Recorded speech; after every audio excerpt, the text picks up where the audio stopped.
worst possible thing you could say when you walk into a car dealership. I spent 5 years with Mercedes-Benz, 5 with General Motors, and the worst thing a person could say when they walk in is, if you could just get me to this payment, we got a deal.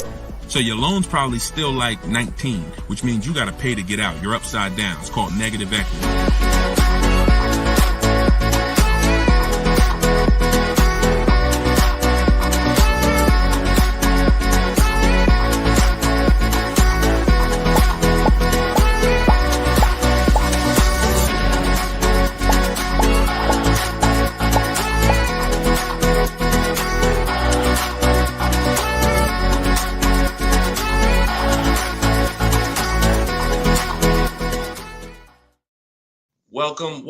Welcome to episode 10 of Car Shopping Questions and Answers. I'm your host, Deshone the Auto Advisor. We do these live streams throughout the day to make sure that you can get insider secrets from someone who was in the car business for more than 14 years. Technically, I've been in it since 2006, even though I left in 2020 to focus on educating anyone who's willing to listen. And so those who listen to me, you're going to see throughout this show that they get below market deals. They get cars in 30 minutes from home. They're not going back and forth with negotiating. You don't need down payments. Everything that you may have thought you knew about car buying, quite honestly, a lot of that is going to be dispelled on this broadcast. But we're going to make sure that you know how to get to the money, where the hidden money is in your car deals, and quite honestly, how much you've been overpaying by not having this information. So come on in. I have my man Dolan moderating. We're live on 4 platforms. You guys can start typing your questions. And while we get the first couple questions coming in, let's do some housekeeping. If you're going to spend some time with us on TikTok, if y'all could start tapping the screen, running the likes up, so we can let TikTok know that we're about to talk some serious business here. And it lets TikTok know that they need to get some more people over here. So also, you want to share this with your best friend. Last thing you want is for you to use these strategies, save a ton of money, and then your friend a year from now is telling you how they got a car and they got ripped off and they lost thousands of dollars. And then you tell them about our show and they're like, wait, why didn't you tell me about that last year when you were watching? So tag your best friend. Shout out to the sharers. Also, while we're waiting for the first couple questions, let's do some housekeeping. Some of you don't know me. My name is Deshone the Auto Advisor. I'm the author of the new digital book, Cars from Home, 7 Steps to Saving Time, Money, and Avoiding Dealerships. We're rated 4.94 on Goodreads.com. Thank you to everyone who's rated the book. And we just got another rating, which is awesome. We appreciate it. And I'll read a little bit of it just so you can understand the magnitude of what's in this book. And everyone can get it for 75% off while you're here. But this one just came in. It says, this book is outstanding, a must-have for anyone seeking to buy, lease, or even sell a car. It's presented in a very professional, easy-to-follow, step-by-step manner that covers every situation from buying, leasing, paying cash, using credit, good credit, bad credit. Although I've purchased and leased several cars in my lifetime, I learned new tactics to obtain the best value for my money. Let's go. Appreciate that review, Barry. Thank you so much. So everybody, you could get yours in my TikTok bio or my Instagram bio. You won't leave the broadcast, but get there before the 30 minutes is up so you can get your 75% off. And you can get it in the YouTube or the Facebook comments. We pinned the comment for you so you can get it. And then we'll actually throw this banner up so that you can scan it with your mobile phone camera. If you happen to be watching us on TV, you can scan that QR code right there. All right. So once we get the first question, Dolan, you can shoot it in, brother. All right. And look, if this is your first time, stay by your keyboards. This is a dialogue. This is not something you're just watching. I'm going to ask you questions, and I want you to type your response quick as possible so we can keep the dialogue going. Okay. Let me make sure I can see the Instagram comment. Okay. So this one's from Instagram. I currently have about 12 to 15,000 in equity in a finance vehicle with 8 months of payments remaining. Realistically, I don't envision myself keeping the vehicle for another 3 years, so I like to lease. Dang. So you're talking brilliant. You're talking brilliant. See, everything you thought you learned, who's heard people say never lease? Let's get some, I'm in rare form tonight. I'm feeling very aggressive, but I'm gonna stay calm and cool. Who's heard you should never lease a car? Type me in the comments. I told y'all, stay by your keyboards so I could understand who I'm talking to. If you were taught never lease a car, type me. Okay, I see you, Maya. All right, I see you, Jet Beauty Jenny. Okay. I see you, Calvin. All right, Calvin on Facebook. I see you, Lady Gail. So every single one of you who were taught that, those people owe you money. Because if you're not keeping your car 8 years, it's impossible to get a great deal if you didn't lease. There's only one exception, and that's if you're buying very inexpensive cars. I call them smart cars, saving money at the right time. $7,000 cars, $5,000 cars, $10,000 cars, that's different. $3,000 cars.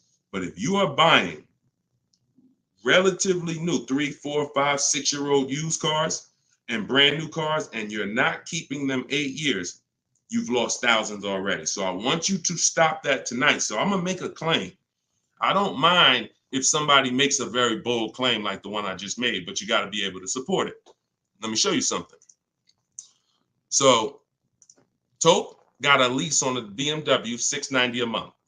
It's a $54,000 car.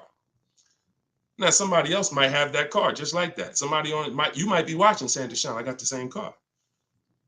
To purchase this car, and what you're going to notice about how I want you to learn, you're going to learn to look at deals with no money going into them. Okay? See, where the confusion comes in is when down payments start coming in. When you start evaluating deals with no money going into them, you can evenly measure them. It's apples to apples, even in different scenarios. So no money down, she's driving a $54,000 BMW. Now she used our system, she got bids, so she didn't negotiate for this. She stayed at home and let these deals come to her. That same car would be $1,100 a month to buy, because some of you know every $5,000 on a purchase price, every $5,000 that you're going to borrow on a loan, on a 5-year loan, is about $100 a month, depending on the interest rate.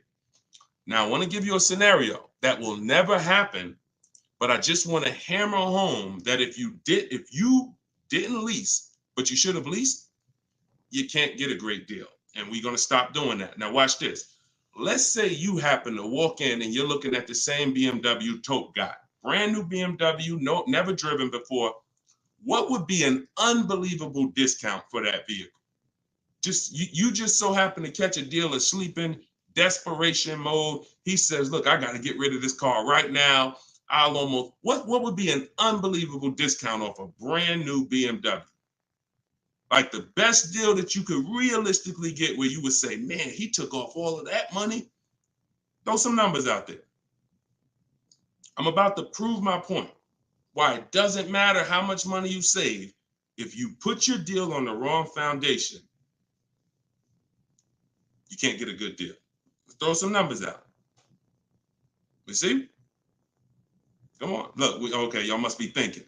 Okay, Coco Love, I like that. 20% off. I like that.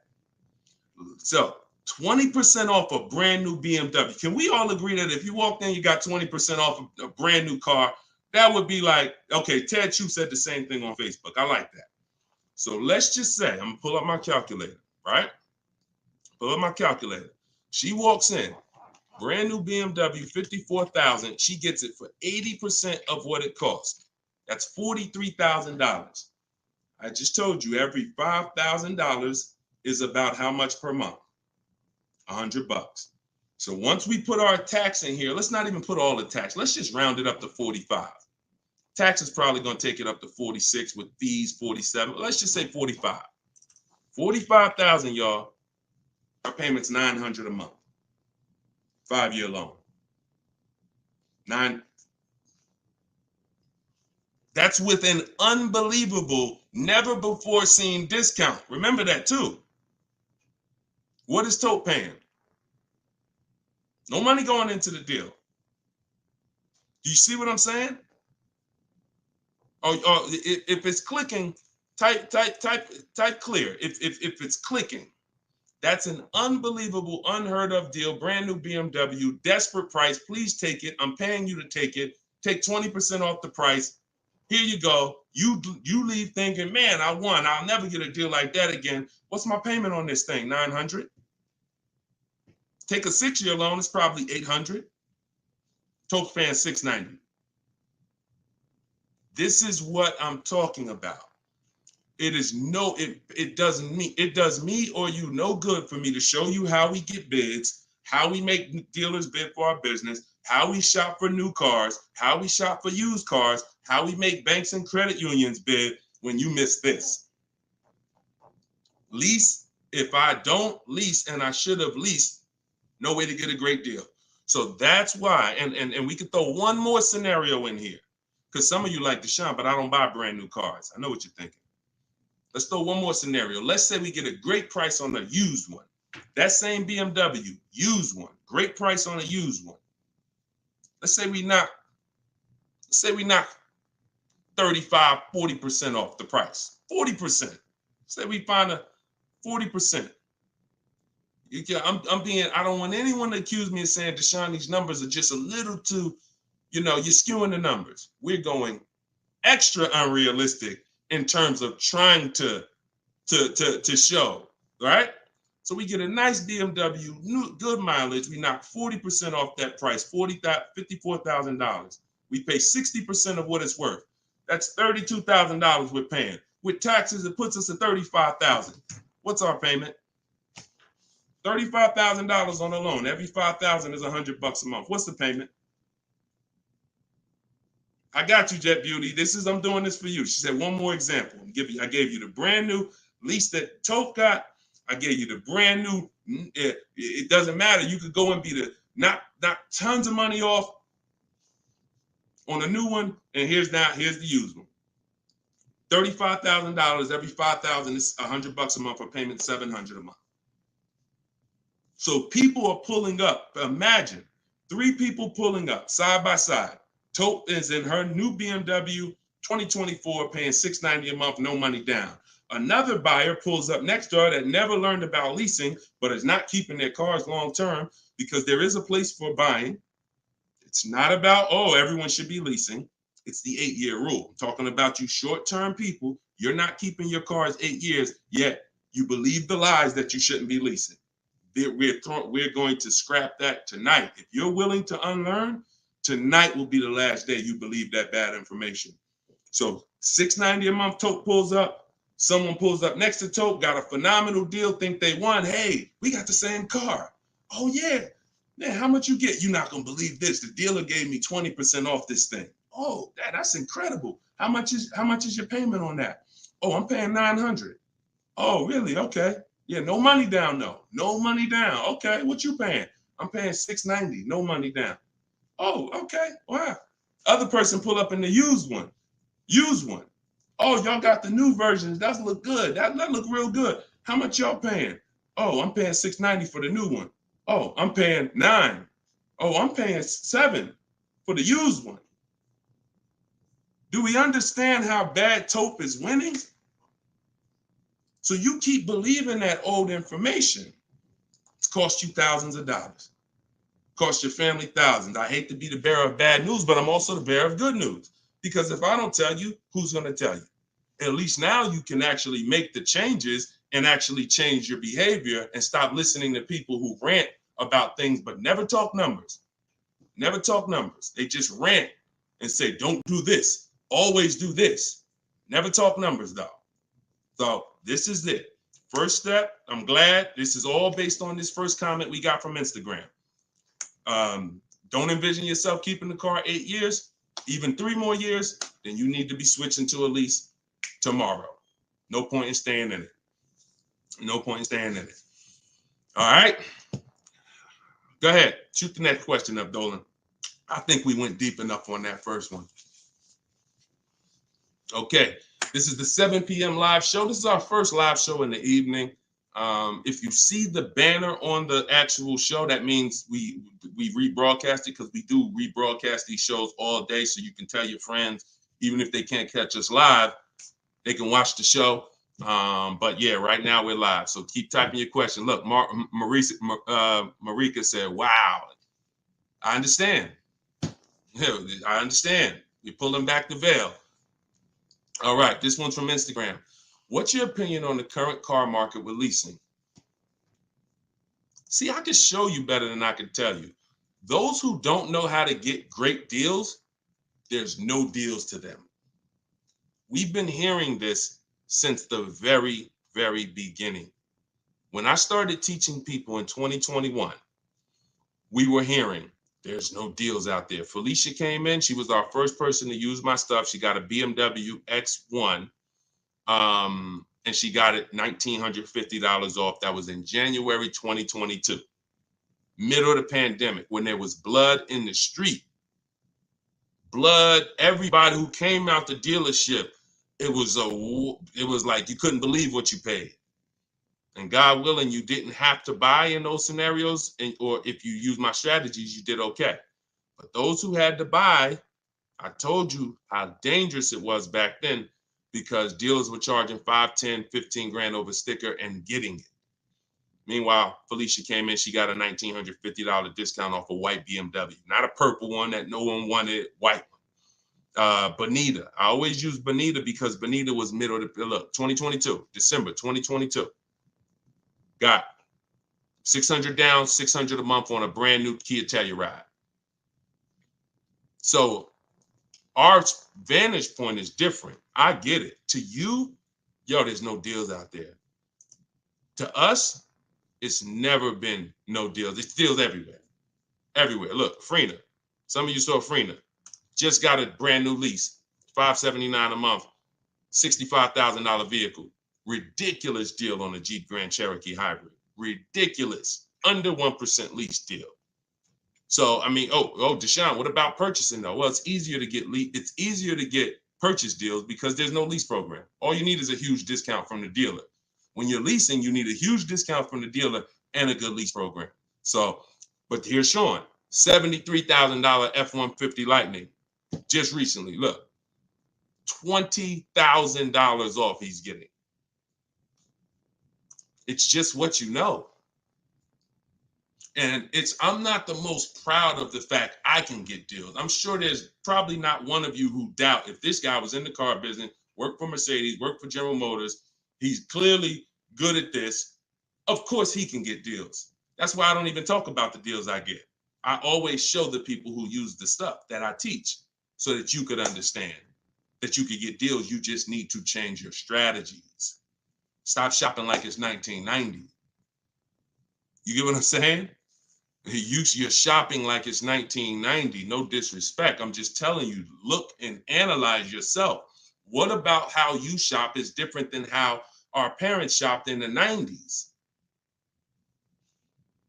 So this is what you need to change. And when you change and you start listening to what I'm telling you, you start sitting at home and you start going online and start making these dealers come to you and getting bids while you sit at home, making these banks come to you and getting bids while you sit at home, and not trading your cars anymore, getting bids from online buyers, you're going to save the same money. You're going to save the same money they're saving.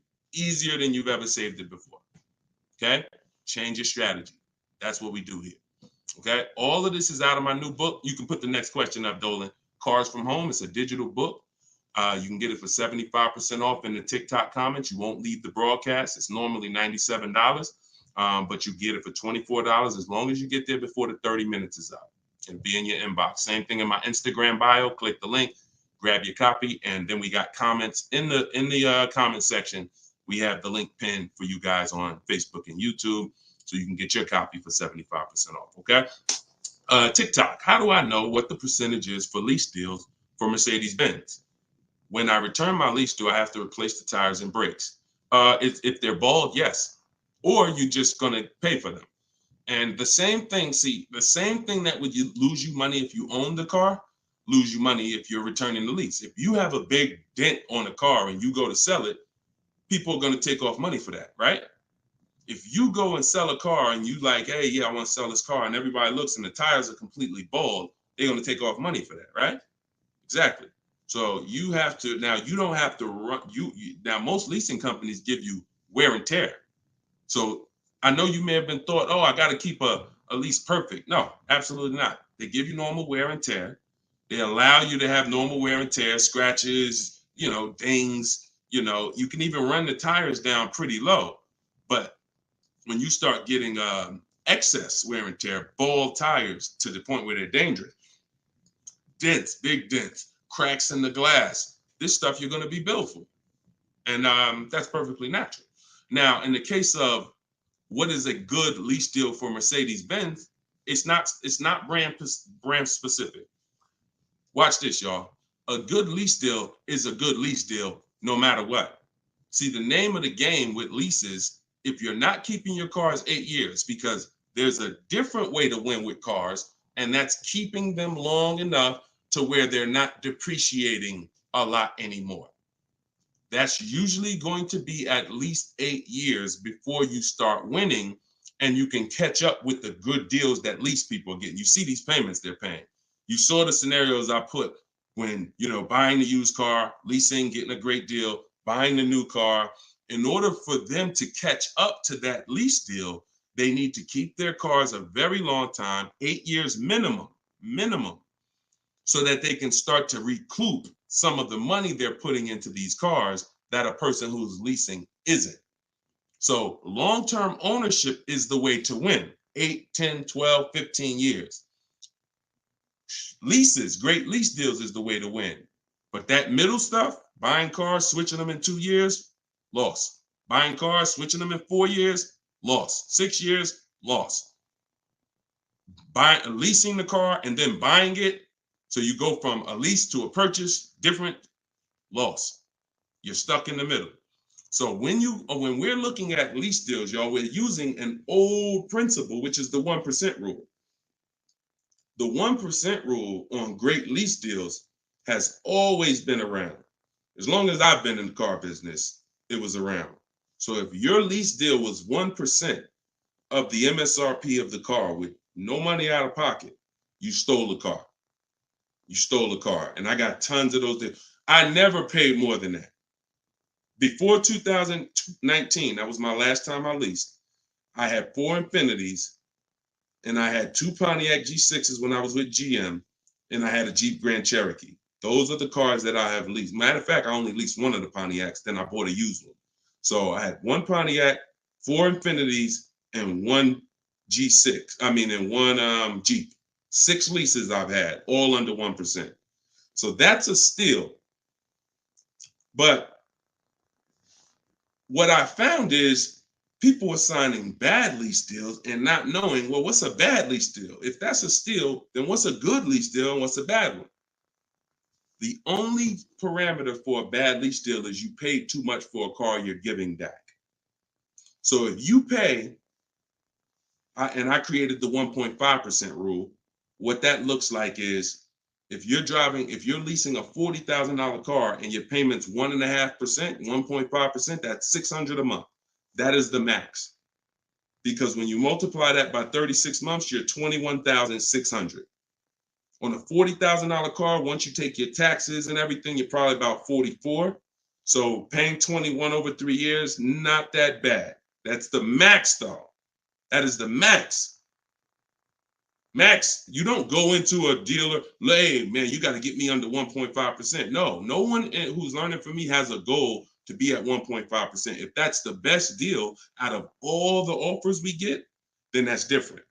But once you go over 1.5%, look, $650 a month, that same car, you're paying $23,000 for. You're paying more than that for a car you're giving back in 3 years. So this is why we had to have that. Now, between 1% and 1.5, that's a good deal. Between 1% and 1.5, good deal. And what's going to dictate where you land on that spectrum is if you're getting bids, because you're not going to get the lowest price from a dealer without getting at least 5 offers. I told you, 80% of dealers are overpriced. Remember that. If you can grasp that, I want you to type the number 80, because you need to understand 80% of dealers in the country are overpriced. I see you. I see you, Steven. Okay, I see you, 223 Apparel. All right, TikTok locked in. I see you. Okay, type. When you get that, then you're going to be much more aware that I cannot. I see you. I am Tashan F. Sir. You're going to be much more aware of why you cannot walk into a dealer thinking you're going to get your best deal. Because if there's 10 dealers on the street, 10, now what you should be saying is 8 are overpriced. So I can't gamble and walk in and think, because you can't negotiate and win with an 80% deal. Because their prices are so high, even when you get money off, you still lose. So that's where, so it takes two things to get great lease deals. You have to get bids while you sit at home. You talk to all 10 of those dealers online. I have the best system for doing that. You could do it your way if you want, but you need to do it. In my book is my scripts and my websites I go right to the dealer's website. What we say, you just type in what you want. Everything is copy and paste. But you do this so that you can actually get the offers and find out of your 10 dealers, who are the 2 that are the best priced. That's the whole goal. So you need that to get a great lease deal, a big discount from the winning dealer, and then you need a good lease program. That's what dictates where you're going to fall in that spectrum. You can't get below 1% without a ridiculous lease program. They really want to move the car, but 1.2%, 1.3%, these are happening all day long on cars that you all day long. All right, next question, Dolan. All right, Deshaun, I bought the book and followed your instructions for lease deals. I got a 1% deal quote. It's the best system. Buy the book. Best $24 you can spend, right? Precision Sound. See, I swear when I was putting the book together, I priced it at $97 because I said this book is going to save somebody so much money. It's not fair to have it priced like other books. I got tons of books here. I'll be honest with you. Not many of these books have actually saved me thousands of dollars. A couple of them have. A couple of them strategy, but they serve a different purpose in my life. This will be the book that you look at and say, that book right there saved me thousands and thousands of dollars. So that's the reason why it's $97. But you know what? I'm an author. I said, let's do a special thing. Everybody who jumps on the welcome offer, you could get it for the price of a regular book. There you go. But I'm glad. 1% lease deal. Congratulations. Great job. Enjoy it. Enjoy it. All right, next question, Dolan. Can you use your system out of state? Ted, great question. You're going to find that you're going to become very comfortable dealing with dealers out of state. Because, and I'm going to tell you the truth, a lot of dealers that are close to you, when they see your zip code, they've already determined and made up in their mind how much they're going to discount, or if they're even going to discount, based on where you live. If you're 20 minutes from them, why do I need to give you a discount when I know the average person shops 2 dealers before they buy? Now, I don't want you to be average. Let the average people get average deals and above market deals, but you're not going to get below market deals doing average things. I'm going to say that again. You're not going to get below market deals doing average things. Most dealers know, this is NADA research. This is the company that studies car buyers. People shop 2 dealers and then they buy. So if I'm sitting here watching you and I see your zip code, I'm not going to give you a great, especially if I'm an 80% dealer, forget it. But when you start talking to these dealers that are 45 minutes away from you, an hour away from you, now they'll never see you without the online tools. And what we want to do is these smaller dealers that are usually that don't have the foot traffic, we want to give them the opportunity because they want to be able to compete with the dealers in the city. And if it's up to walking in, they'll never have that opportunity. But when it's online shopping, they get the same opportunities, and they will sometimes take that opportunity and make sure they beat their competition. going back to Sean's deal, very important to see this. Sean posted in our groups. We have a private group. He said, I haven't seen the other. I said, I haven't seen the other offers. This is when he showed me he was saving 20 grand. And he said, you know, what do you think about this? I said, you're saving 20 grand. But I said, I don't know what the other offers are. Because what if you could save 25? Don't get excited about one offer. You got to get 5. I sold a car, a Maybach, and years ago, it had a $20,000 rebate on it. What if this car had a $20,000 rebate? We don't know. So he said, look, I got 15 offers. See, the difference is when you're using an online system, you sit at home and you start learning how to go on these dealers' website, copy and paste what you want and get these offers. You're going to be like, dang, I could get 5 more offers just like that. So he got 15 offers. Now check this out. This is what's important about this question you just asked, Ted. I couldn't find anything under MSRP locally. He expanded his search to 150 miles and he found this deal. So a dealer that was over 100 miles away from him made him this offer. None of the dealers close. Very important. So you want to get comfortable shopping out of state. And when you know how to do it the right way, especially on new cars and leases, it's easy because it's new cars. They're cookie cutter. You know, everyone has the same. Little bit more precision when you're buying a used car. But even that, don't be scared. We've had plenty of people drive an hour to get a used car, hour and a half. If that's where the best price used car is, if I'm saving $4,000, I'm gonna go over there. I'm gonna get a hotel room for $60, and I'm gonna get my car. I'm going to where the money is, not staying here because I want to be comfortable and I'll just pay more because I just want to be convenient. You know what I'm saying? Great question, though. Go ahead, Dolan. Next question. Stephen, you clicked that picture of me. He said, what do I click to get the book? Click that picture of me. Even on Instagram, there's a picture of me at the top. And you can go right to that website and you'll see a button at the top that says get the book for 75% off. So get your book before the 30 minutes is up so you can get your 75% off. This is Thomas on Facebook. What's your opinion on military members using this method? I move every 3 to 4 years. So do you think it's wise to get rid of my car note to own and lease? It's a great question.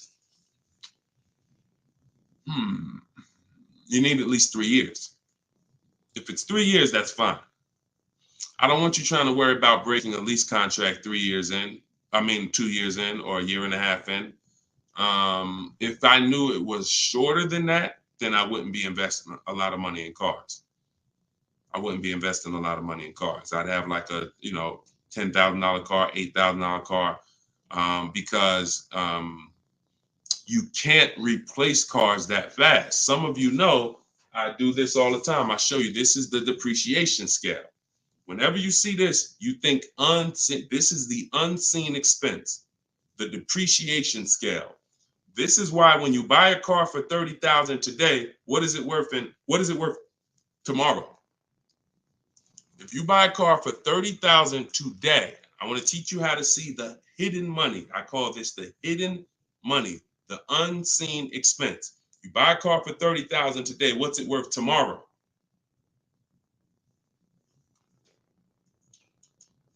Throw some numbers out there. Let's see Instagram.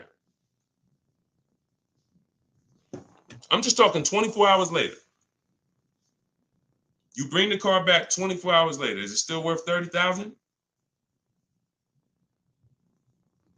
Right? Look, iHeart said 22. Maybe not that much the next day, but you could be. You could be 25, 29. Look, it's worth less, right? So now that's the beginning. Now you park that car outside your driveway a year. Don't touch it. Don't drive it. You paid $30,000 for it. Come back a year later. What's it worth? Now we're getting into those 25s, 22, 20. Look, you never drove it. You didn't drive it one single mile. That's what we are. And look, that's happening the first 5 years that you have the car. Now, there's one exception, Thomas, if I'm you. if I can get 3 to 4 years, I'm leasing. No doubt about it. 3 to 4 years, I'm leasing. Now, your goal is to, if you got to make a move, you don't want to lose money and you don't want to have a bunch of negative equity. So what you can do, what I would suggest you do, if you don't have the 3 years, then I would buy a pre-owned car. I wouldn't even go with a $10,000 one. I just make sure I get a great price on a pre-owned car, so that with pre-owned cars, you can swap out and you don't lose. Compared to someone who's leasing, though, you will, because you're going to pay about the same amount they're going to pay, but they're going to have a brand new car and you're going to have a used one. But that's the risk you have to take, because if you try to lease and then you end up having to get out of it in a year, no, can't break that contract that easily and you're going to lose money. So if you got 3 years, I'd lease for sure. If you only got 2, then I get a great deal on a pre-owned car. And then that way I'm safe. If I do need to get out of it, I can sell it and probably break even within a 2-year period, because it's not going to depreciate as much as a used car. I mean, as much as a new car. Okay? If you got 3-4 years, man, lease. When a lot of you, when you realize I'm not talking to you who are keeping cars 8 years. If you have a car outside your house for 8 years or longer, type me. Matter of fact, type K. We call that a keeper. You got to be able to distinguish the difference in these scenarios. Anything outside your house for longer than 8 years is a keeper. We're not even comparing leasing. But when your kids come to you and say, Mom, Dad, I want a car, we don't automatically make them this is going to be a keeper. You're going to keep this thing for 8, 9, 10 years. No, I'm not. I'm going to keep this car maybe 5 years. Okay, then you should be leasing. Okay, your spouse. Me and my wife did it all the time. We had one car that we bought. That was the Pontiac G6. And then we would lease a car and we would rotate the lease. So you can have both. But the key is knowing every time you're about to buy a car, the first question is, how many years am I keeping the car? And if it's not 8, then you should be shopping for great lease deals. If it's 8 or more, then you should be buying. Very simple rules, boundaries based on numbers. All right. Go ahead, shoot the next one up, Dolan. Great question, Thomas. And anybody who's in that situation, that's a good strategy for you guys to follow. YouTube, 6 months left on my 36-month lease, 12,000 miles per year. Things came up and I had to use the car every day, 99,000 miles so far. What can I do? You pay. Now, what you can do is you're going to do an equity assessment. There's 3 ways you're going to work that you compare this. 3 ways, and you're trying to see which one is you're going to bite a bullet because you use the mileage. And again, I want to make it clear, had you purchased the car and put that same amount of mileage on it, your value of your car wouldn't have been like this. That's the average driver. Average driver, their value's dropping like this. That's average. You lose, a couple thousand every year, 5,000. You lose percentages. 20% the first year, 15%, 10%, 12%, 10%. That's the average driver. If you bought it, you'd have lost probably 25% in 1 year based on the way you drive. So it's not a matter of, I leased, I shouldn't have leased. No, this is what happens if you don't cater the lease to the lifestyle. And sometimes you have a lifestyle change, but it doesn't change the fact we have to account for the mileage you use. So we're going to do an equity assessment. You're going to see, if I sold this car, because the reason you're going to do this first is because you want to see what the highest bidders would pay. CarMax, Driveway. This is step 2 in my book, equity assessment. CarMax, Driveway, Carvana, Kelly's Blue Book, instant cash offer. Do not use Blue Book. Please do not come to me talking about what Blue Book said your car is worth. We don't use algorithm sites. We get real offers. Cash offers is all that matters to us. Okay? Kelly's Blue Book, instant cash offer. AutoNation, sell my car, and Car Guru, sell my car. That's 6 offers. And you're going to get that after you get your payoff. Now, you're going to see how upside down you are. And once you see that, okay, I'm upside down, How many miles did you contract for? Oh, 12,000 miles a year. Okay, so all right.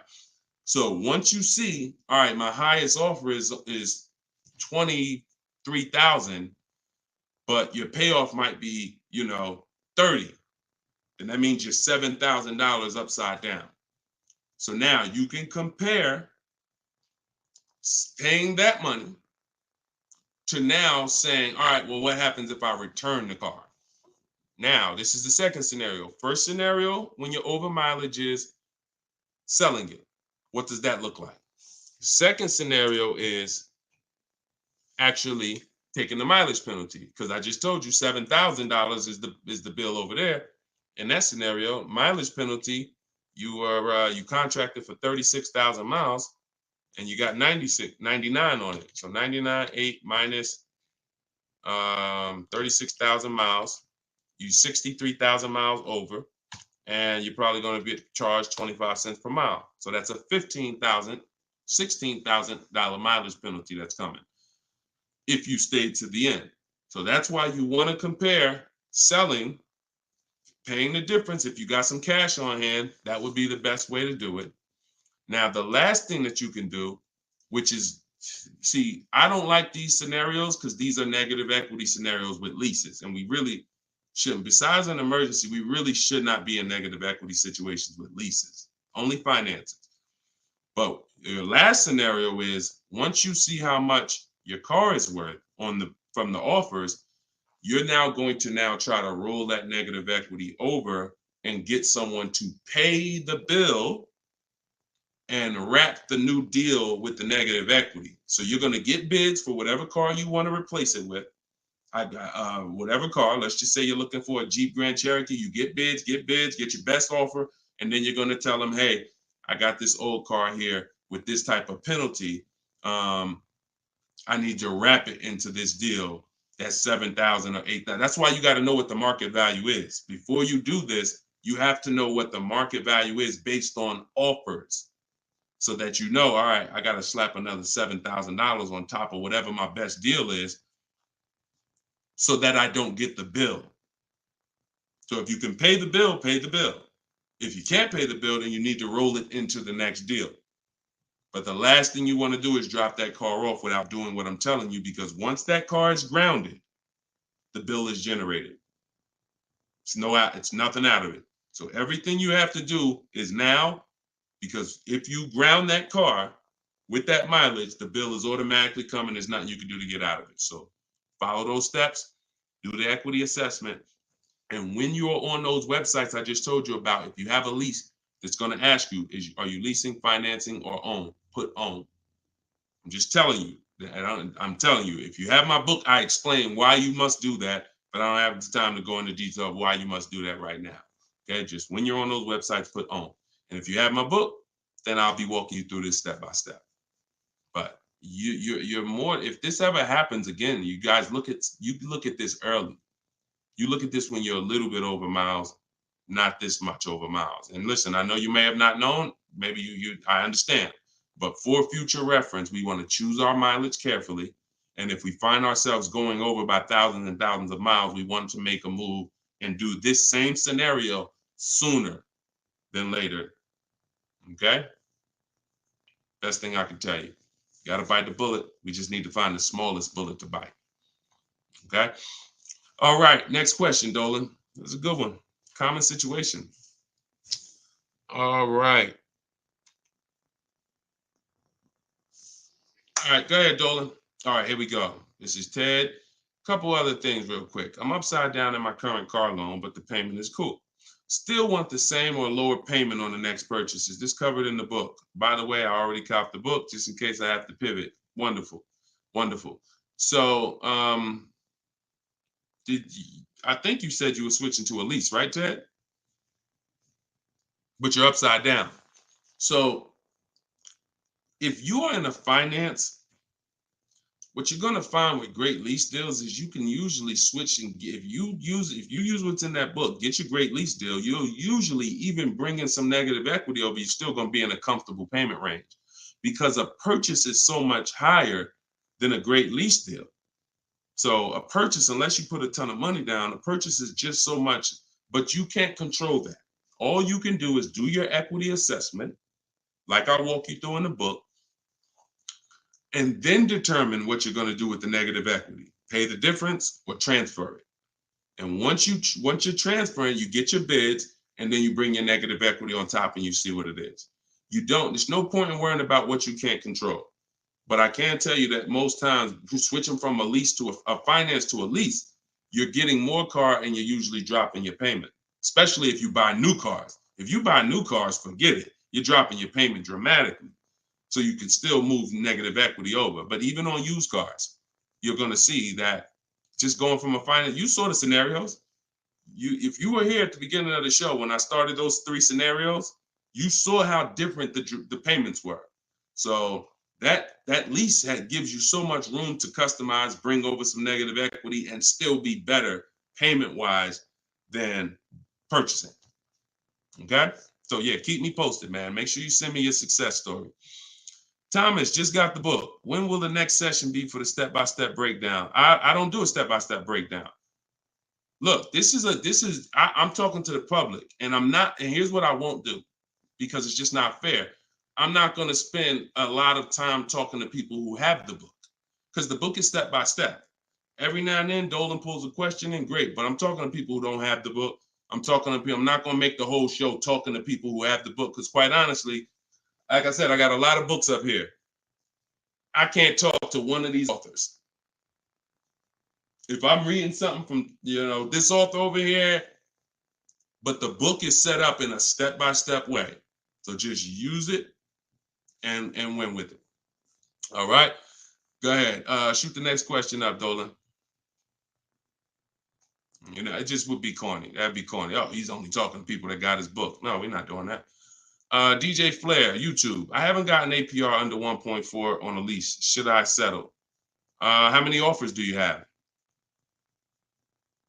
Now I'm looking at the comment section, DJ Flair. I need you, if you're going to ask a short question and then I'm asking you a follow-up question, I need you to type fast.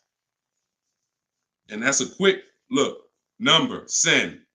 3, send. 1, send. You know what I'm saying? I can't spend too much time if you're not right close to your keyboard. So okay, let's put it like this. If you don't have, I see you, Coach Troy. Thank you so much. Thank you to the people who support the broadcast too. I appreciate it. And shout out to the sharers. Shout out to the sharers. I see you, Body Gang Nunu. Thanks for everybody that's sharing the broadcast. Your friends will be mad at you if they find out you've been using this stuff and you didn't tell them, especially your best friend, your closest friend.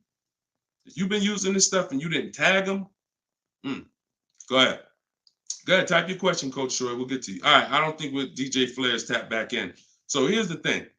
The only time we're settling on any lease is when we have at least 5 offers.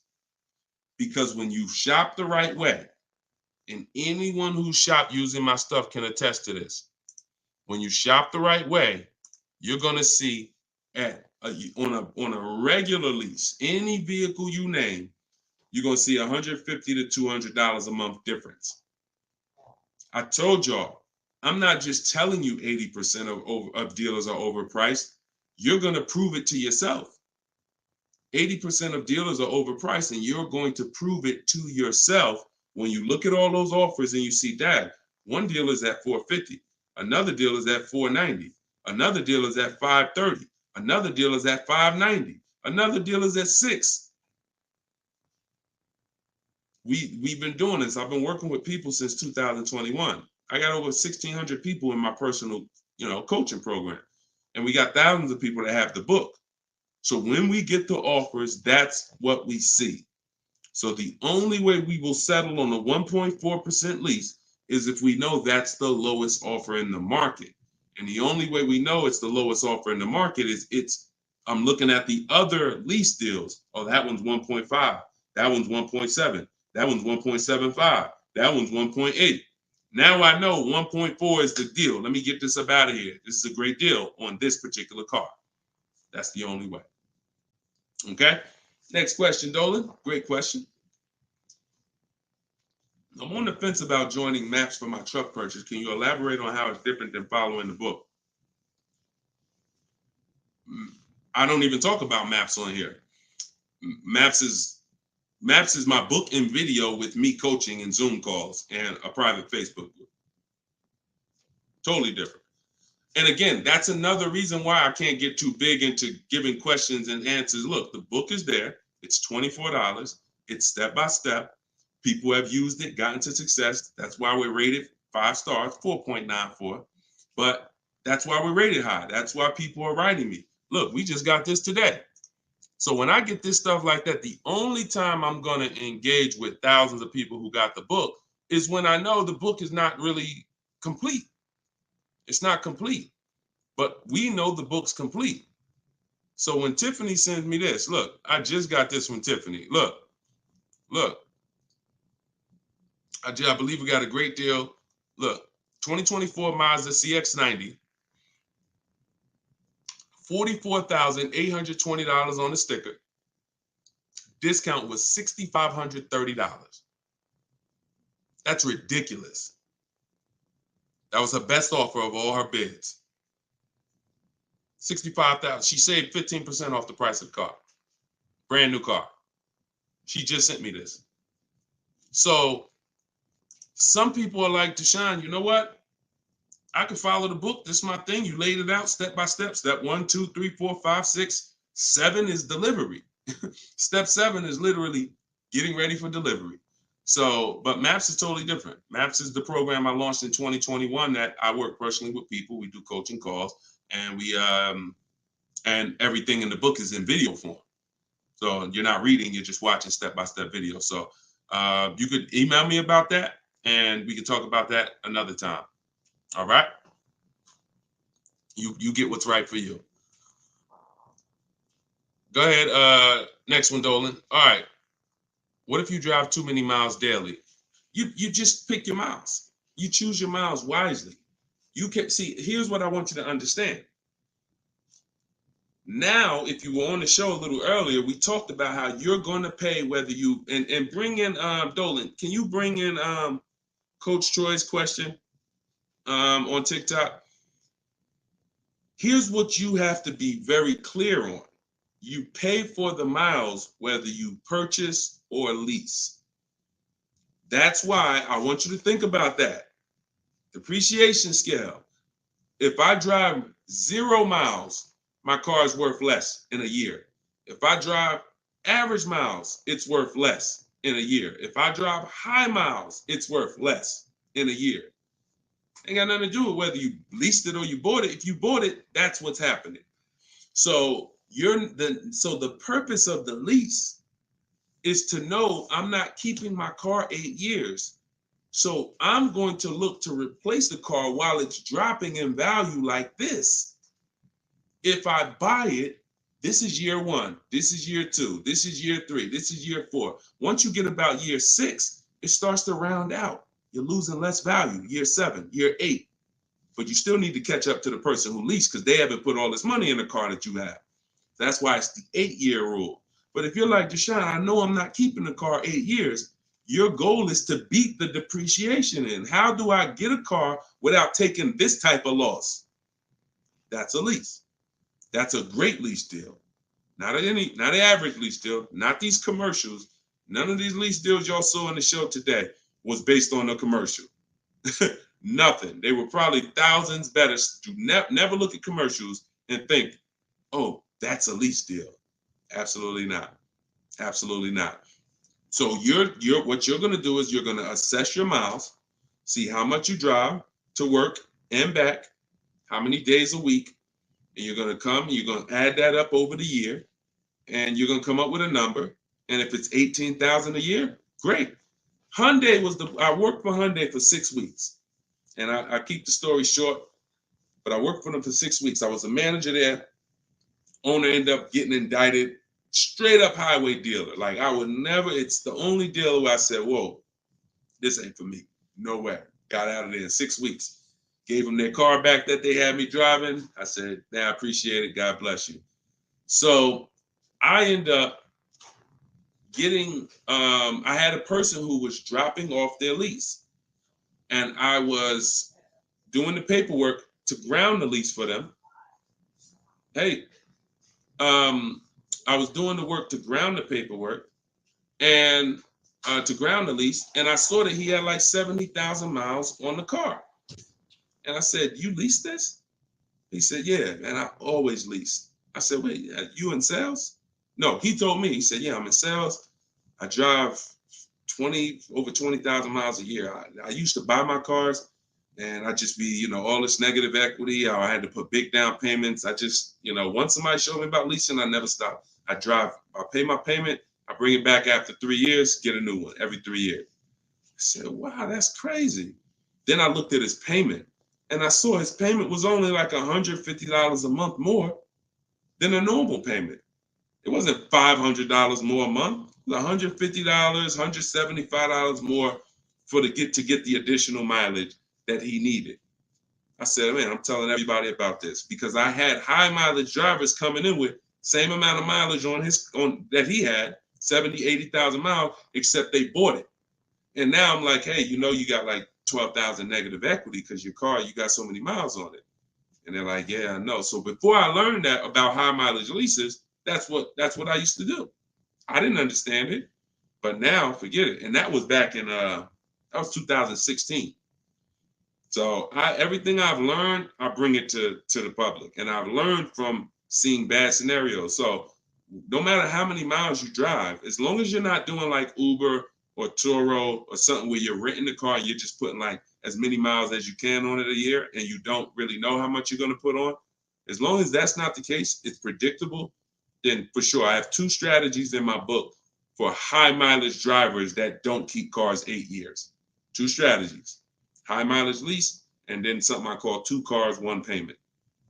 High mileage lease, 2 cars, 1 payment, where you split the mileage. You have 1 car you buy, and then you pay that car off, and then you have 1 nice car that you lease, 12,000 miles, and you just split the miles.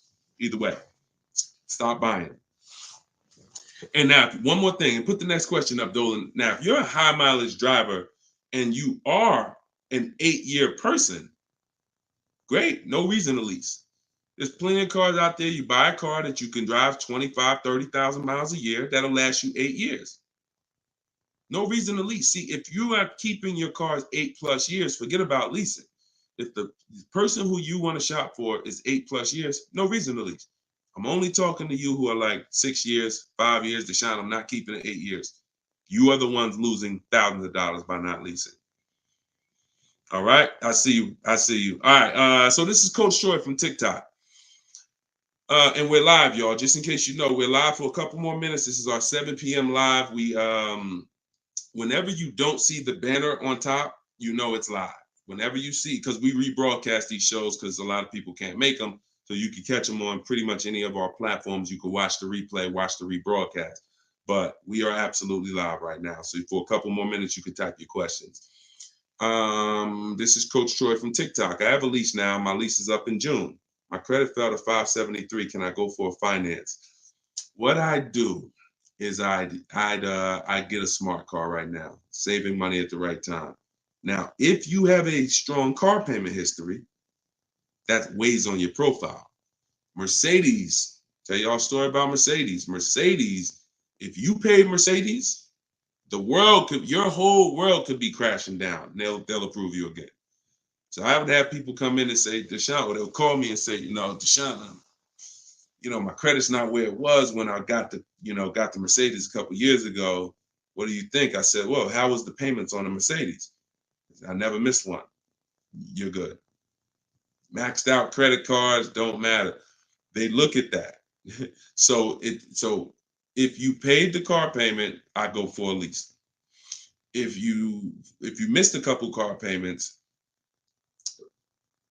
but if you missed a couple car payments, I'd go for maybe a less expensive lease. Possibly 573 is tough. You need a lot of stuff to weigh, because I have something I teach. It's about profile, not just about score. So profile is how long you've been on your job, the money you make. Probably the 2 biggest indicators are payment history and credit score. But outside of that, that's not all it's based off of. So you got to kind of look and say, all right, if my credit score is low, do I have anything else on my profile that makes the profile look attractive?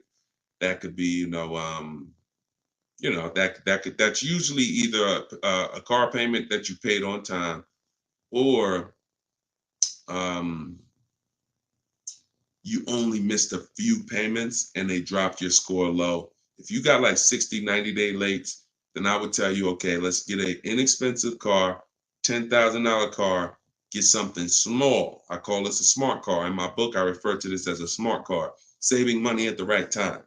Now, this is a setup car because you're in a rebuild. So your goal is to get the smallest car possible because you pay for size. You don't want to go out and get a huge SUV because you're going to pay for size. If you get something that was brand new, 25,000, I would get it, finance it, try not to get something too old. But the only way you're going to need to get something old is if you're trying to buy an expensive vehicle.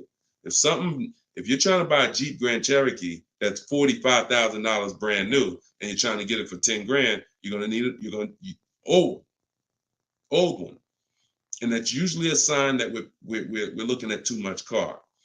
So, but if you need an SUV, that's different. But your goal is to sacrifice, get the least expensive quality car. It must last 2 years. Hit the payment history on point. Don't miss a payment, and then you would switch to a lease. So I don't know enough about your scenario, but I kind of gave you a little bit. And in my book is the details of this, the smart car strategy, and shopping for a lease, and looking at your credit profile. So based on where you're at, you make your move. But either way, it's fine. It's not the end of the world. Tons of people are going to be rebuilding now. Just make sure you're doing it right so that you don't set yourself back with your next car. You want to set yourself up. And a lot of people, when they're in a tough situation, they make another decision that actually sets them back. Okay? Go ahead. Next question, Dolan. Okay, I see. High pride BMW lease. Thanks, Coach Cho. Forget about the gifts. Just get the book. I appreciate you sending the gifts, but I'd rather you have the book because I want you to win. Okay, take all that money you just gave on the show, and I appreciate it, and get your book so you can make sure that you win for the rest of your life with cars. But thank you. Go ahead. This one's YouTube. Where's Instagram at? Instagram, y'all quiet this evening. Y'all started out the show with a lot of questions, and now y'all quiet. Let's go, Instagram. Type your question. And the thing about Instagram is, if you hit that little paper airplane next to the comment box, you can share this with like 30 of your friends. And I guarantee you, every single one of them will thank you. Every single one of them. We don't dance. We don't tell jokes over here. All we do is talk big money. Guarantee they'll thank you. So, all right. This one, Diana from YouTube. Am I liable for a vehicle that I didn't take possession of? If the paperwork has been sealed, signed, the bank has been notified, if there's a bank involved, you can be, just because you didn't pick it up, but you would have had to sign all paperwork and basically have them turn that paperwork in, which would start the motor vehicle processing, where they're going to register the car in your name. Once this process has moved forward, whether you took the car or not, that vehicle is linked to you. In which case, yes, you are liable. But it depends. I hate buyer's remorse.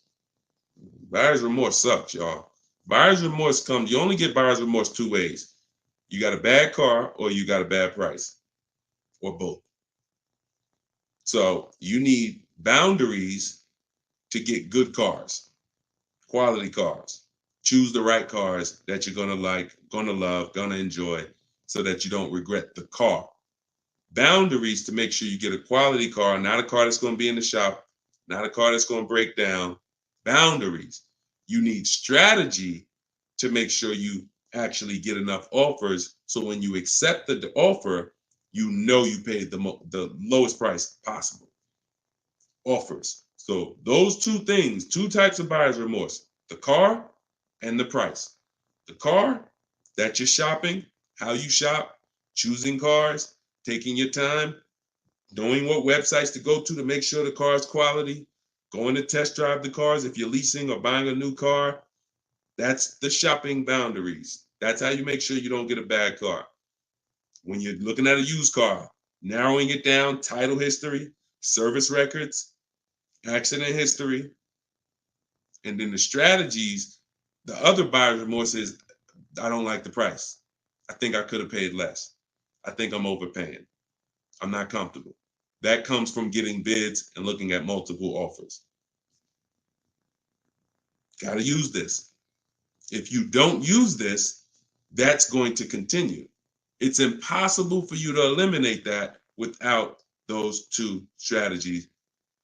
Boundaries, shopping strategy. Okay? I hate buyer's remorse. Go ahead. No problem, Coach Troy. I appreciate you. Go ahead, Dolan. Next one. Okay. Oh, we got another success story. Let's go. Okay. Thank you, Gina. YouTube success story. Just ordered a 2024 BMW X3 M40 for almost $4K off MSRP plus $3K military discount. Would have never thought about this being possible. Followed your car shopping for people who hate car shopping book. Don't make me drop the microphone up in here. Gina, $7,000 she's saving from home, getting bids.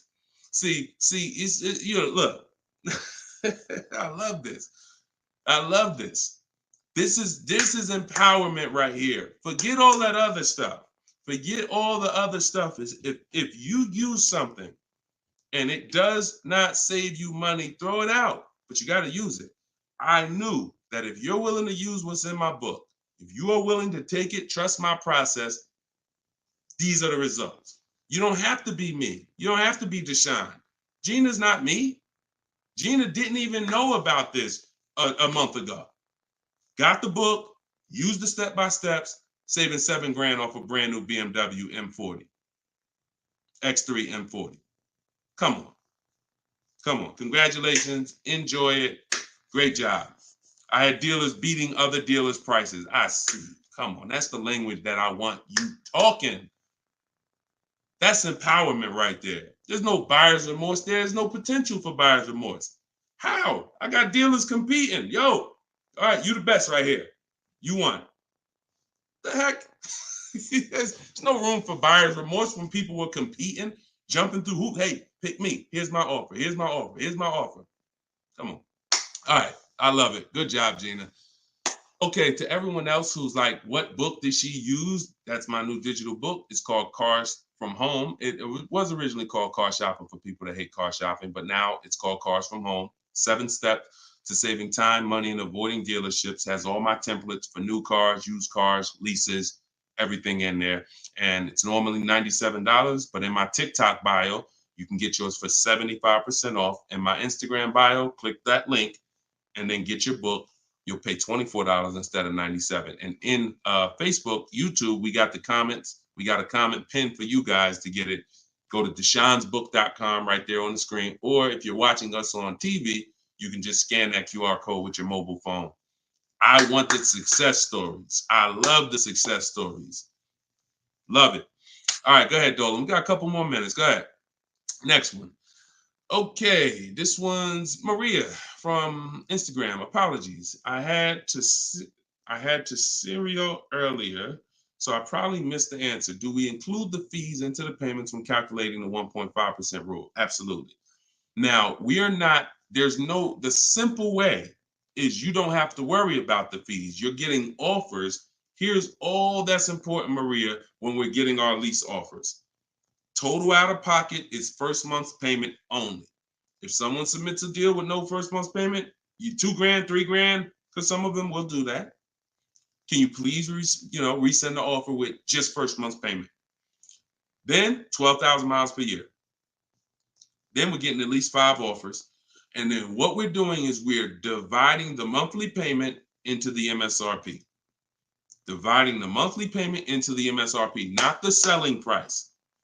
Doesn't matter the selling price. The selling price is what affects the percentage. That affects the percentage. You need the MSRP so you can judge the deal. MSRP. Divide that into the MSRP.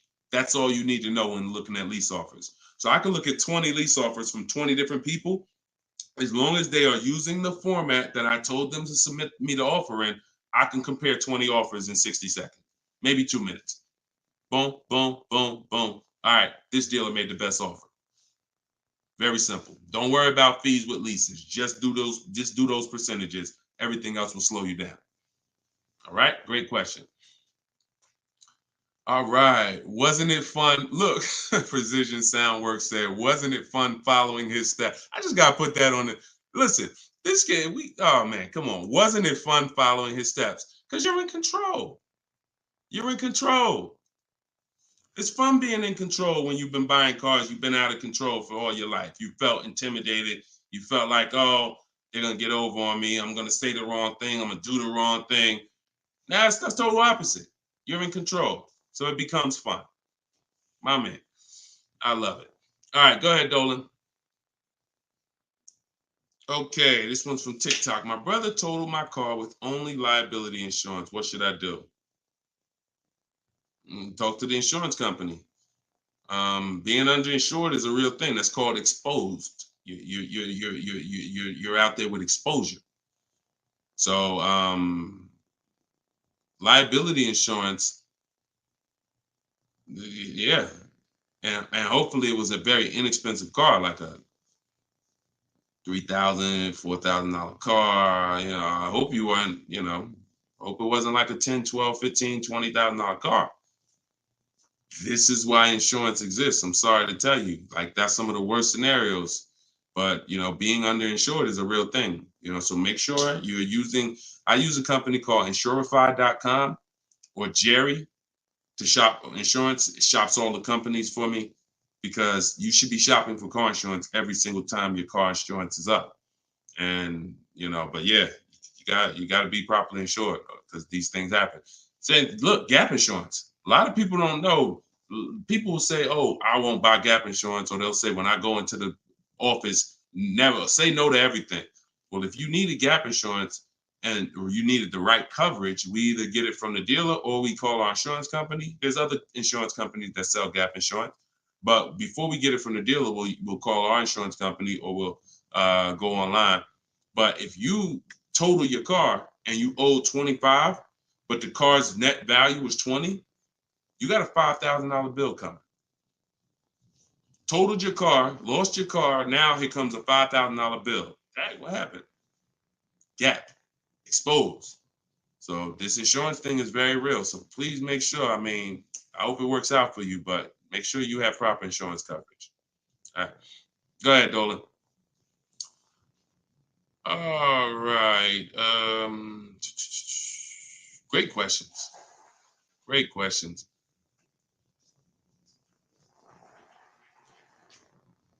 All right. This one's Thomas. I have come to an end of my lease. A new lease is too much for me. The buyout is about 25K. Give me some options. Unless you got 5 offers, that doesn't mean anything. See, the problem is you didn't get 5 offers. So you probably got a lease quote from an 80% dealer who you've been buying cars from, leasing cars from. You come in, hey, what's a new one going to cost me? They're trying to keep you high based on three years ago. Everybody was overpaying and they're trying to keep you high. They're trying to keep their profit. And you look and saying, wow, the new one's 700. Nah, I can't do that. I guess I'm going to do something different. Meanwhile, when you start getting bids, you'll see that maybe the best deal on that is 500. See, all of these deals that I'm showing you guys, you got to understand something. These are not deals that people are getting by walking into dealers. Look, this is Charles. He got a Hyundai Palisade, top 10 most popular SUVs in the country. $48,000 vehicle, $597 a month. $597 a month. Listen, and just so y'all know, we live right now. This is not a replay. So we are straight live. I want you to know when we're live and when you're watching a rebroadcast. Okay? Like, understand, this doesn't happen walking into a dealership. So when I usually hear questions like this, oh, I'm gonna buy the lease out, or hey, there's no deal, you know, the new lease payments are too high. No one who's getting multiple offers are saying that, because what you would be doing is you would be flipping to another vehicle. Before I go from leasing, which is a value play. Leasing is driving brand new cars for pennies on the dollar. To go from that to buying a used car is an entirely different thing. Buying your lease is buying a used car. So when you do that, Alexis, just go to deshonsbook.com. Just type it into your browser. So when you do that, you're switching totally different strategies. But what I would do if there's a bad lease program, if let's say I've been leasing Mercedes-Benz for years and I go to get another one and I do all my offers and I see, oh, this is a bad lease program. It's over 1.5, 1.6, 1.7. No thanks. I'm going to go to my plan B car. I'm going to look at it, a plan B car, because every single vehicle has a different lease program. And sometimes you'll look at one vehicle and you'll think, oh, this is all leases. No, that's one vehicle. That's not even all leases in this dealership. This vehicle has a different lease program than this one. This trim level has a different lease program than that trim level. They're all different. So when we get locked in on one overpriced lease, especially if we didn't get 5 quotes like I teach, so no, that is the strategy. So you just say, give me some options, please. Here's your options. Get 5 offers. If they're all over 1.5%, next vehicle, pick another vehicle. Get 5 offers. If those are over 1.5%, pick another vehicle. Eventually, you're going to find a vehicle that has a great lease deal, and you're going to say, okay, this is it. They're all different. If you're using my book, you can do this in 60 minutes. Your first time using this, it'll probably take you 90 minutes to do the process. Second time, you should be around 60. I want you guys, by the time you use this 2-3 times, you'll be getting car. I can get any car I want, get the best offer, look at the whole market in 60 minutes, 45 minutes, 60 minutes. So that's not going to be your first time. 90 minutes probably the first time. But this is 90 minutes. By the time, that's not one trip to the grocery store. It's not even one trip to the grocery store. All right, y'all. We've been on for an hour and 18 minutes. We like to keep these lives around an hour and 15. We're gonna wrap. We'll be back. Listen, this is what we do. Shout out to the surprise success stories. Thank y'all to everybody who spent some time with us. Everything that I taught tonight, everything I taught today is out of my new book. It's called Cars from Home, 7 Steps to Saving Time, Money, and Avoiding Dealerships. It's the science of shopping from home online the right way. There's tons of people who try to shop online. There are car sales people who have mastered the science of not giving quotes online, making it hard to buy online. So the same way when people were walking into the dealer, car salesmen got trained on how to handle you. The same way they saw millions of people go to the internet, they created internet sales departments to get trained on what? How to handle you. So you need a strategy to make sure that you're doing this the right way, getting bids. You don't have to be a great negotiator when you're great at getting bids. And that's what the book is about. So you can get your copy for 75% off. It's $24 in my TikTok bio or my Instagram bio or the link in the comments on YouTube or Facebook. And if you're watching us on TV, just scan that QR code with your phone. But we'll be back sometime tomorrow, depending on when you're watching. And this is what we do. Let's keep saving this money. All right. God bless. And thank you to everybody that got the book. Email me your success stories. I want to see more success stories. All right. God bless you.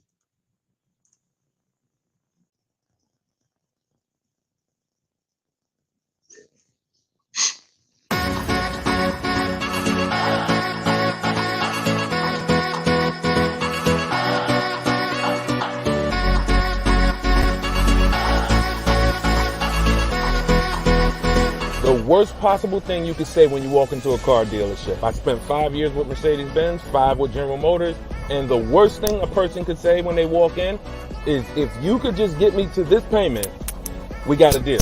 So your loan's probably still like 19, which means you got to pay to get out. You're upside down. It's called negative equity.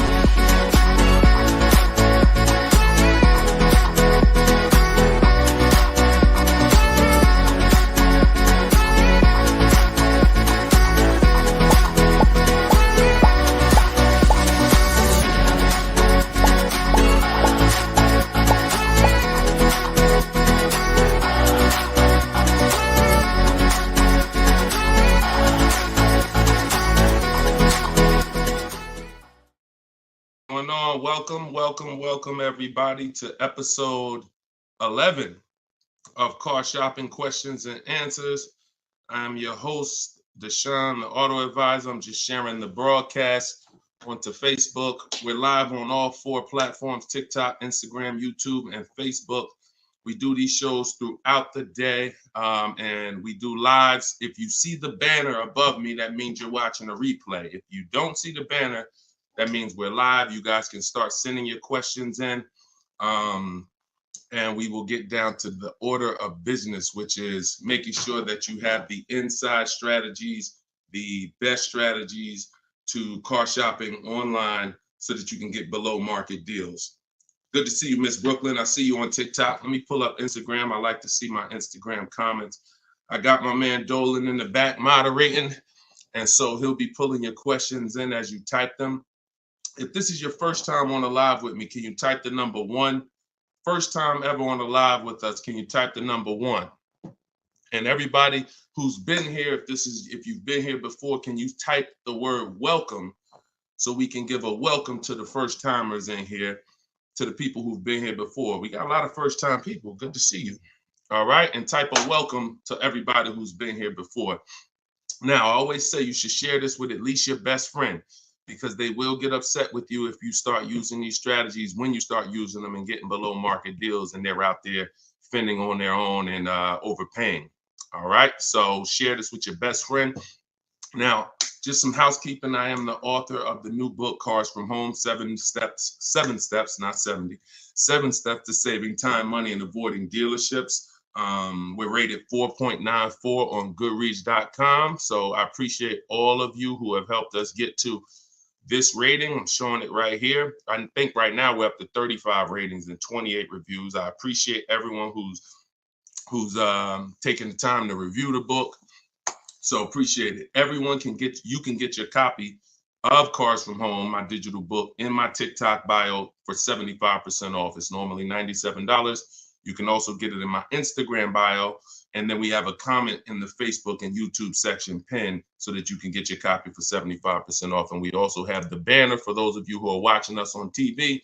You can simply scan that QR code with your phone to get your 75% off. It'll be in your inbox in 3-4 minutes. Now, something very important to know, that's only for 30 minutes. Once you visit that site, you'll see the 30-minute timer. Once it goes to 0, the price does go back up to $97. So get your book before the 30 minutes. All right. So come on in. Dolan, whenever we get the first question, you guys can start. We can start bringing them in. And what I always say is type your questions fast, stay by your keyboards, because we like to dialogue with you while you're on the show with us. Okay, Carm from TikTok said, would there be any benefit for me in turning my lease in early if I'm going to finance my next car? No, because a lease is a contract. So if you have, when you set out, like with a finance, you could switch it in any time. So finance, it's your prerogative whether you want to, sell that car. Some of you may have been taught you had to kind of have your car. Some of you may have been taught you had to wait and basically have your title before you could sell the car. That's not true. You can sell a car that you own anytime you want, whether there's a loan on it or not. Now, in the case of a lease, it's not like that. You have a set term, usually 36 months, 39 months. We don't do 4-year leases. And so unless you can sell that car and break even through what we call the equity assessment process, where you're going to get cash offers, then no, there's not only is there no benefit, there will be penalties to you doing that.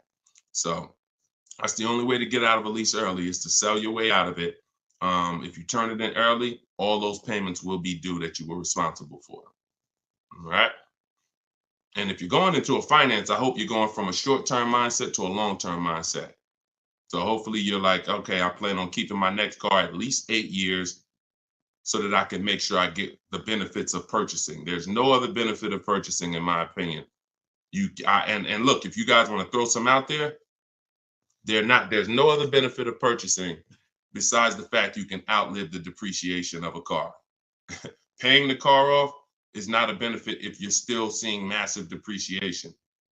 So if your car is losing thousands and thousands of value every year, thousands of dollars in value every year, but it's paid off, who cares? That's a loss.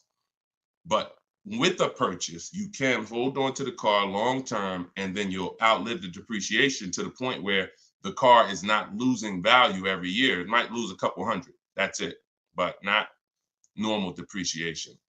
So hopefully if you're switching from a lease to that, that's your mindset, okay? Nothing else makes sense, financial sense. All right, go ahead, Dolan. Next question. This one's from Instagram. Oh, wait, hold on. We got another one. Instagram. I extended my lease on my 2020 Jeep Grand Cherokee. I only pay about $270 and change a month, thinking I should buy it out. What are your thoughts? Why do we want to go from leases to buys? There are two totally different benefits. First of all, $270 a month, and I'm assuming you put money down, because even on a great lease deal, $270 a month is just not going to happen on a Jeep Grand Cherokee.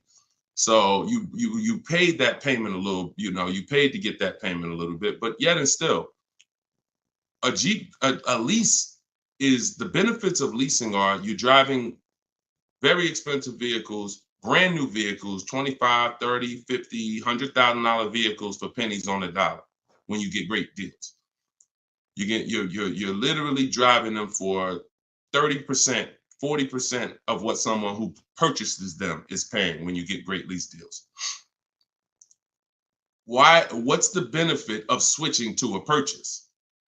What's the benefit of buying a used car after that? Which is what you're asking, Patricia, is, okay, should I go from my lease to buying a used car?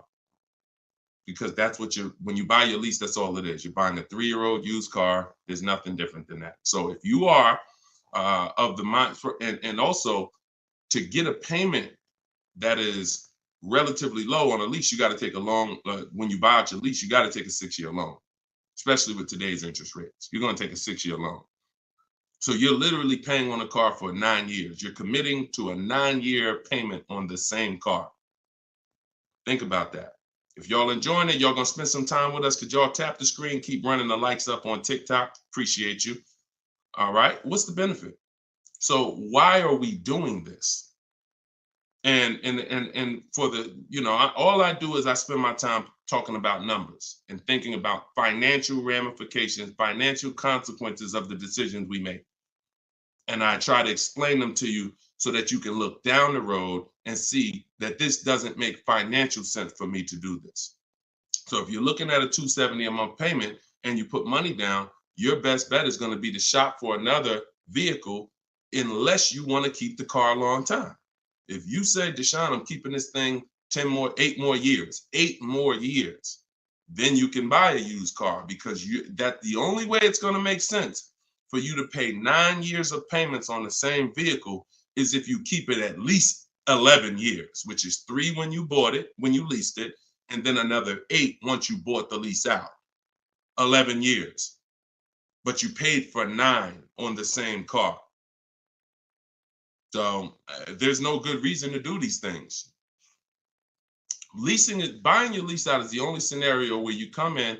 I used to have people come in the dealer. Some of you who are new to the show, I worked for Mercedes-Benz for 5 years. I worked for General Motors for 5 years. I had my own new car brokerage for 4 years. So I've been in and around cars for the last, since 2006. People would come into the dealer and say, they had a car that they bought brand new. I want y'all to listen to this and stay by your keyboards, all right? Because I'm going to ask you a question. Somebody comes in a dealership, they're looking to replace their car. They say, Deshone, you know what? I want to trade this in for something different. I say, okay, how long have you had it? I had it about 5 years. Oh, so you bought it new? Yeah, I had it since it was new. Okay. Now, somebody's had a car 5 years. If your friend came up to you and said, yeah, I'm about to replace this one, and they told you they had it since it was new, wouldn't you think that it was either paid off or almost paid off? Yes or no? Yes or no? See, if I tell you a story that you'll never forget, you'll eliminate the bad buying your leases. It won't come to you anymore, because you'll think about this story. All right. So most people would think, right? Yes, I see you, Fuzzy Nuggets. Okay, I see you, Lori. Somebody said I had this car for 5 years since it was new. It should be almost paid off, if not paid off, right? Okay, I see you, Jack Nisley on Instagram. So we go through the whole thing of calling the bank, because I asked him, he says, oh, no, it's not paid off yet. Okay, do you know how much you owe? No, not really. Okay, I'll call the bank, I'll get you paid off. We'll find out how much you owe. Now, when I see somebody who would come in the dealership and they were trading the car in 5 years or 4 years or 6 years, I already knew I was going to talk to them about leasing, because they were going to love leasing when I started showing them the numbers and saying, hey, you should stop swapping these cars out. So that's what I'm prepared to tell them about. You're going to lower your payment, and anything your car is worth. If your car is worth 15 grand, most of that is going in your bank account. So you're going to pull all that money out, put it in your bank account. You'll lease the new car with little money. So I'm getting ready to drop good news. And I've done this for so many people, right? So I'm preparing to do this for this person. Now I call the bank and I say, okay, I'm calling to get the payoff for Mr. Jonathan Williams, 2018 Audi. Oh, yes, he owes $18,400. That's a problem. So I look at him and I'm like, the bank is saying you still owe like $18,000 on the car. How's that? Didn't you say you had it for 5 years already? Oh, yeah, but you know what? I actually leased it, and then I bought the lease out. This is how I found out this was horrible. It's exactly how I found out. Wait, you bought the lease out? Yeah, I took a loan out, and See, this is the only scenario where you can have a car for 5 years, but because he took a 6-year loan or even a 5-year loan to buy the balance of the lease, he still has 3 to 4 years of payments remaining. I want to let that sink in. 3 to 4 years of payment. He comes in after 5 years. You know what? I've been driving this car 5 years. Let's go. You still have 3 to 4 years of payments remaining because you bought your lease out.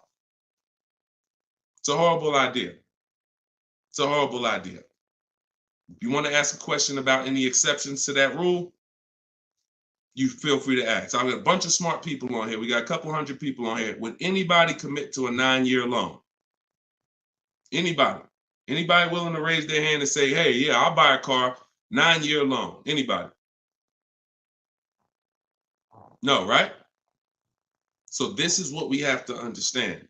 The buying the leases out is a horrible, horrible, horrible idea unless you are keeping it for another 8 years, because all you're doing is buying a used car. Now, the bad thing about that is you don't even have any excitement about the purchase when you start a new purchase, when you bought your lease out. So at least when you buy a used car, it's a new car to you. You've never been in it. It's like, okay, we got a new car. When you buy your lease out, you're already halfway tired of the car. But if you're a short-term person, you're not keeping your cars 8 years, there's no way you are going to keep that car long enough to have it make sense. No way. You've already been in it for 3 years. So what I'm trying to get you to understand is you need to pick a side. The people in the middle lose all the money. The people who buy their cars and keep them 8, 10, 12 years win. You still got to make sure you get a great price on the car. The people who get great lease deals win. Great lease deals, not regular lease deals. Win. There's two sides, but then this middle, those of you who buy your car and then you trade it in 3, 4, 5 years, you're in the middle. You're trading your car in when it's losing the most money in depreciation. You're losing thousands of dollars compared to these other two people. And those of you who are buying your lease out, you're paying too long on these cars that you're not going to keep long enough to have it make sense. You're in the middle, stuck in the middle. Pick one side and stick to it. And the way you do that is to ask yourself, every time you're about to get a car, how many years am I going to keep this car? Very simple. 8 years or more, I'm purchasing. 7 years or less, I'm shopping for great lease deals. That's how you get out of the middle. That's how you win. By the numbers. And I'll show you people throughout the show that you see these numbers don't lie. Go ahead, Dolan, shoot the next one out. All right. Let's talk about the black book and how dealers use it as an advantage to ask higher prices. In what way? Okay. Black book, most consumers are not even aware of. So when it comes to black book is a tool that dealers would be using, if anything, and consumers are not going to be aware of it. Now, when I've never in my life buying a car needed to focus on what the black book says, because I don't focus on algorithms. I focus on offers and bids. Offers and bids. Even when you go on those websites where you're shopping for used cars, because this is a used car question, you'll see Car Gurus, Kelly, Auto Trader, Cars.com. They give you a algorithm-based opinion. Good deal, great deal, fair deal. That's an algorithm-based opinion because they're not actually doing it like real estate, which is based on comparable sales. So it's all it is an algorithm based on all the cars that are on this website. This is considered a good deal. Now, here's the problem. They don't know what the original price of the cars were. So they're going off of an artificial market system. So if I just take everything on my website and then say, based on everything on this website, this is a good deal, but I don't know the most important thing, which is what I teach. This is in my book. This is everything I talk about you need before you can buy a used car. I need to know the original price. So the car that I ended up getting, which was a 2021 Infiniti truck, they said that was a fair deal. I'm looking at it, and that's why I ignored it. So I don't even pay attention to it. But when I'm looking at these top 4 Infiniti trucks, they all look the same. They're all white. They're all the same year, 2020 at the time. It was 3 years old at the time. They're all within a couple miles, 26,000 miles to 36,000 miles, similar miles. So, and they're all asking between 30 and 32,000.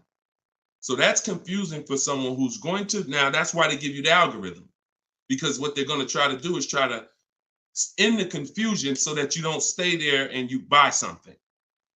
But no, what you need to do is you need to get the original window sticker of the car. Now, Carfax has agreements with some dealers, some brands. But once I got the original window sticker, here's how the clarity comes in. What I just told you is the scenario that most of you who shop for used cars online, you've encountered that. I'm looking at 4 cars. They all look similar miles. They're all asking within, $1,800 of each other. How do I pick the right one? Right? Normal question. Once I got the original window stickers, what do I see? Well, one of them is $46,000 brand new. One of them is $48,000 brand new. One of them is $52,000 brand new. One of them is $54,000 brand new. And that's the one I got. Type clear if that just clicked for you. See, when I'm looking at the algorithm-based price, now you're telling me, oh, well, these cars are within $2,000 of each other. So really, no matter which one you pick, you really did okay. That's what you're telling me based on the algorithm. But based on the facts, if I accept the one for the lower price, because I think, oh, well, they're all the same. But that's the one that was $46,000 brand new. And the other one that was $54,000 brand new, that had all this special equipment in it and features and all types of nice stuff in it, that one they were asking $1,500 more. So I lost if I picked that lower price one. That's why we don't get stuck on these algorithms and black books and anything like that. We go to the market, we see what the low side of the market is, and then we're going to obtain the Carfax. I have a couple ways that I like to do it.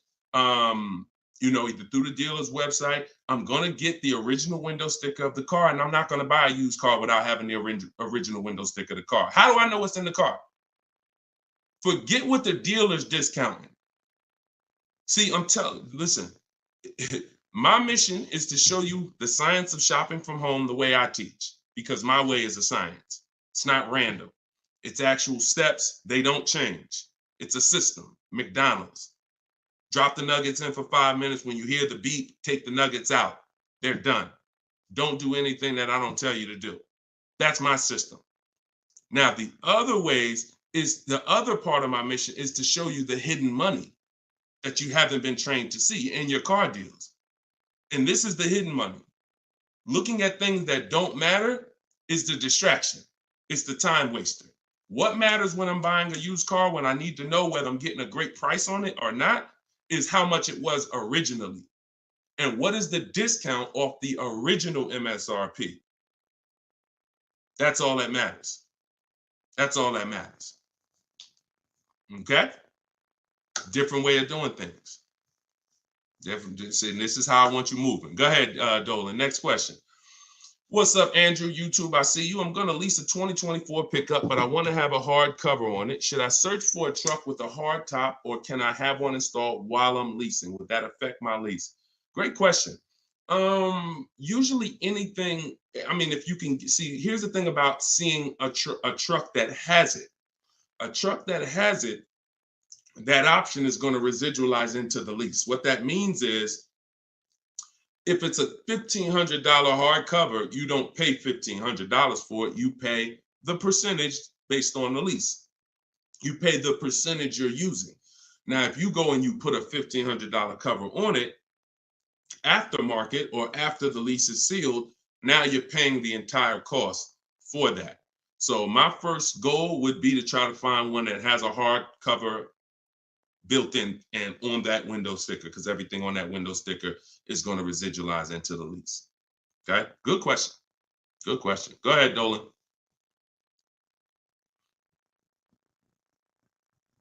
Okay, and we're live, y'all. Just so you know, I know some of you may have seen our broadcast because we rebroadcast these shows all day, but we are live. Today is our Wednesday 12 p.m. show and Eastern time, so you can ask your questions. We'll get through as many of them as we can.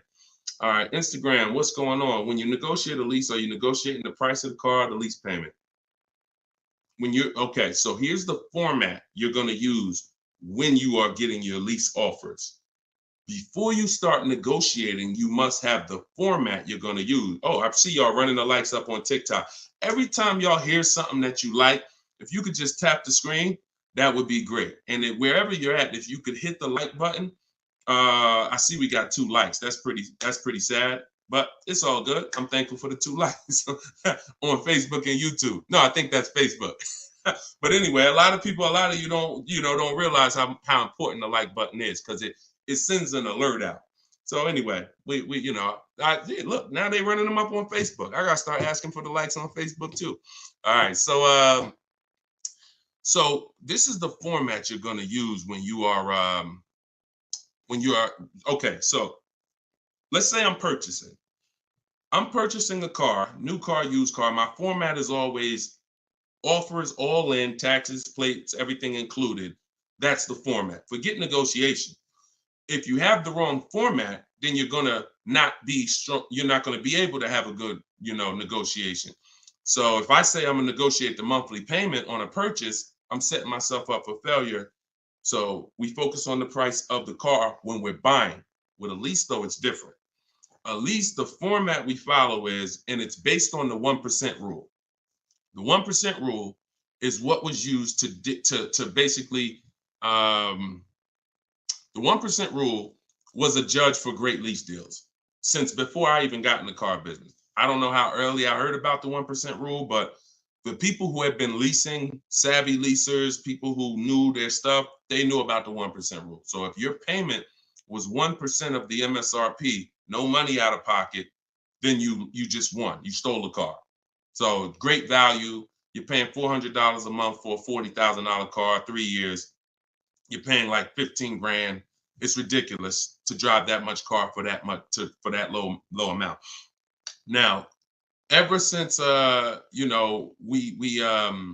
let's continue. Hold on. So that's the format we want to follow, because what we're now trying to see is it going to be a great deal? A steal, which is under 1%, is a steal. I call 1% to 1.5% a great deal, and then over 1.5% is a bad lease deal. So we're looking to see, but we need to follow that formula, that format, so that we can judge. And what that is we get our offers with first month's payment total out of pocket. Listen, we do not say the word down payment anymore. I want you to eliminate down payment. When you're shopping, I want you to eliminate the word down payment. Because who's had this happen? Be honest. You come in, you're talking to a car salesman, you're like, okay, I can put $2,000 down. Now, later on in that transaction, you end up finding out that the $2,000 down didn't include tax, didn't include the fees, and now they're asking you, well, how do you want to take care of those? Who's had that happen? Type me if you've had that happen. Oh, I thought that included everything. Now, I thought, 2,000 was like, or they'll look at you and give you a quote and say, okay, yeah, your quote is 2,000 down, X amount per month. And then you get up there and you say, hey, oh, yeah, it's 2,000 down, but you got to pay for your plates and then you got to pay for the taxes, or do you want to put those in the payment? So whenever you leave these things to chance, you leave an opportunity for you to, be surprised, and we don't like surprises. So what we say is total out of pocket or total due at signing. Either way, this is the amount that I'm coming out of pocket with. Everything else needs to be included. So we're doing our lease quotes with total out of pocket, only our first payment. Because when you lease, you pay your first payment and then you drive off. It's not like a purchase where the payment comes 45 days later. It's pay your first month's lease payment, then you drive. So that's all we are paying. That's it. First month's lease payment. Now, I'm not telling you that's all we will pay finally. You can keep that question up, Dolan. I'm not telling, because I want people to know that what question I'm answering, even though it might take 2, 3, 4 minutes to answer it. So there's plenty of scenarios where we are going to put money down. Once we have a great deal, we might want to lower that payment. So there's nothing wrong with putting money down as long as you know the risk and as long as you know, okay, I already got a great deal. You can't buy your way to a great deal with a down payment. You can't say, oh man, I don't like this deal. Man, all right, show me what it looks like with $5,000 down. And then they're like, oh, okay, yeah, I like that payment better. Let's do that. No, you're trying to buy a deal. You have a deal before the down payment comes in.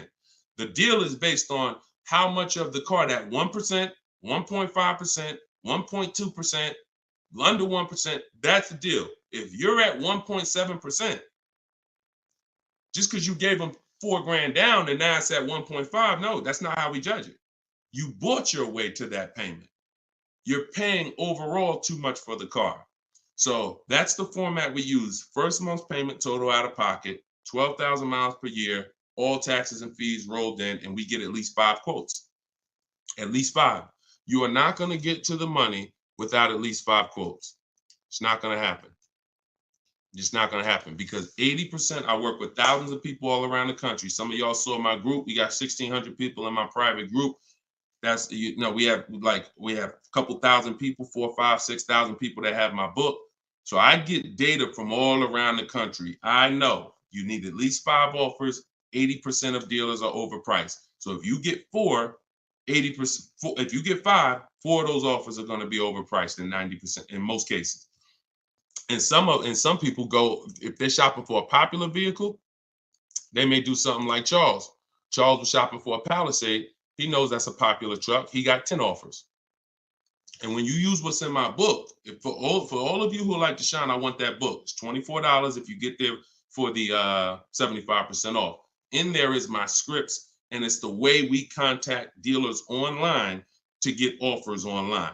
We always get our offers online. We don't talk.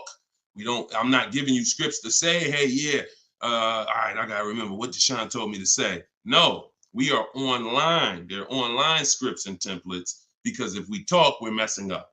Whenever we're talking to a salesman about numbers, you're not following what I teach, because I'm never gonna be in that position. I'm never gonna tell somebody to be in that position. Everything we do is online, but you must get 5 offers at least. And you see, Charles got the Palisade, $48,000 truck, $597 a month. It's people on here. It's probably people watching this broadcast that's like, I got that same truck, Deshone, and I'm paying like 7, 8, 9. It is what it is. You need new strategy.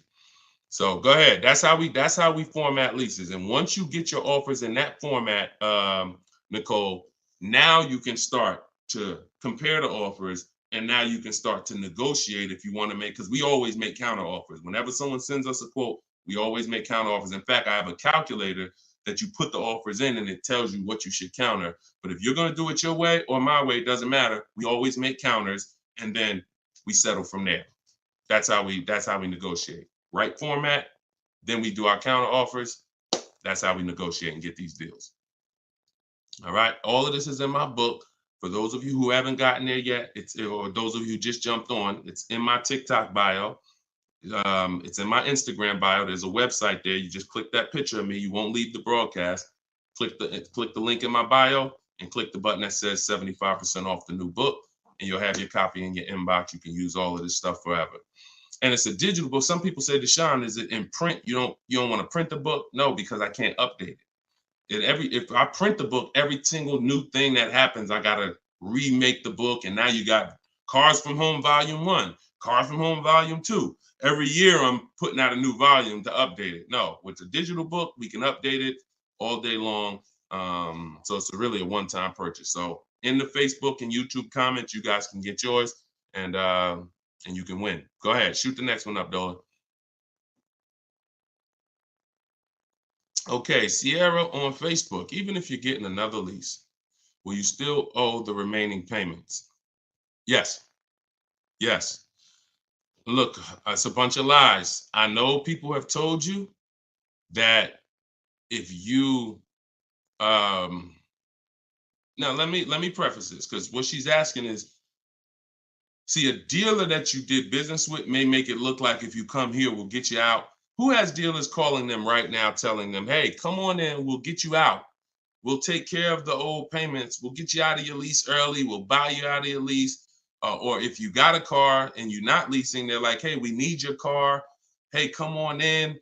We'll make a deal. We'll keep your payment around the same on the new version, all of this stuff. Okay? So I want to talk specifically about what happens. First of all, that's a computer generated letter. So when you see, hey, Rico, my manager just saw your 2014 Saturn Ion. Man, I have a customer looking for that exact car. That's all a computer rated. That same email, that same letter goes out to 10,000 people at once. Okay, so don't. So understand that. Now let's hone in on the people who they hit you with I'll get you out of your lease early. There's only one way where payments are going to be waived, because the dealer can't waive payments. Only a bank can. So if you're with Honda Financial, if Honda Financial decides they want to do some type of loyalty program where they waive remaining payments, and it's usually 1 or 3. The most I've ever seen when I was with Mercedes, there was some cars they wanted to get back. They did 5, but that was it. And that went away. So, even from 2019, I didn't see payment waivers on leases because, I don't know, for whatever reason. I saw them early in my career with Mercedes, but not later. They went away. So what they'll tell you is we can get you out early and we'll take care of the payments. If they don't have a payment waiver, then they're rolling the payments into your next lease. And what they'll depend on is you're just so desperate for a new car that you'll just take it and you won't ask any questions. But when you shop the way I'm telling you to shop, which is we don't give our old car to the dealer until we make sure we can't make money. We don't just drop off a lease at a dealership. We do an equity assessment to see if there's any money in the lease that we want to make sure we don't give to the dealer. Because if you drop off your car and it's a lease and the dealer runs your payoff and they see, wait, the payoff is 18, but the market value is 21. Let's buy that, we'll make that, and we'll keep that 3,000. If they're going to do an equity assessment, see, here's what's crazy, and here's what you got to understand. They're doing an equity assessment regardless of whether you do one or not. We're going to do one. Every single lease that comes in that a person drops off, why do y'all think y'all seeing commercials now that say we're a lease return center? Bring your leases here. You go on a dealer's website and you see, hey, drop off your lease courtesy, because they know most of the public is not going to do an equity assessment. And if we do 20 lease returns, it's going to be money in 3, 4, 5 of them.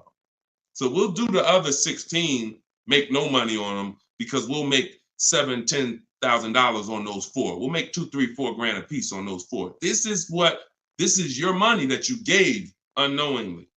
Now, equity isn't in every car. That's why I just laid out that most of the time it's not.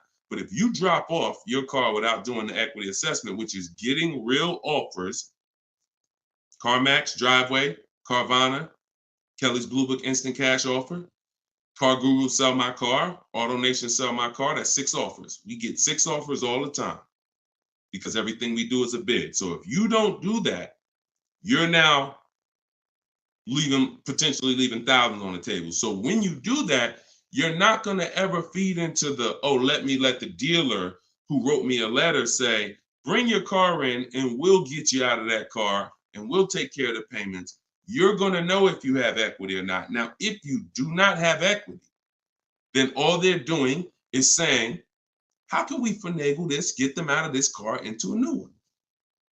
Move those payments over. Yeah, they got $6,000 worth of payments left, $3,000 worth of payments left. We're going to move that over to the new deal and we'll get them in a new car. So instead of leaving out, waiting, being patient, and now if you would have been patient, ended your lease and shopped the way I'm teaching you to shop, you'd have got a $500 a month lease deal, $400. But they'll get you out early because you're paying $650 right now. And they'll say, hey, come on in. They'll move the numbers around and they'll say, look, good news, we kept you at $650 and you get to get in another car. But the reason you're at $650 and not $5 is because you have thousands of dollars from your old lease that has now been built into that new lease. And this is how payment buyers lose.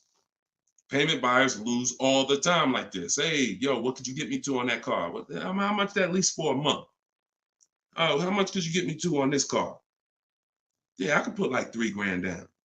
Payment buyer, you lose because you don't really see the numbers. So you stick around, you use what I'm teaching you, you'll see the numbers and I can't reveal these things to you.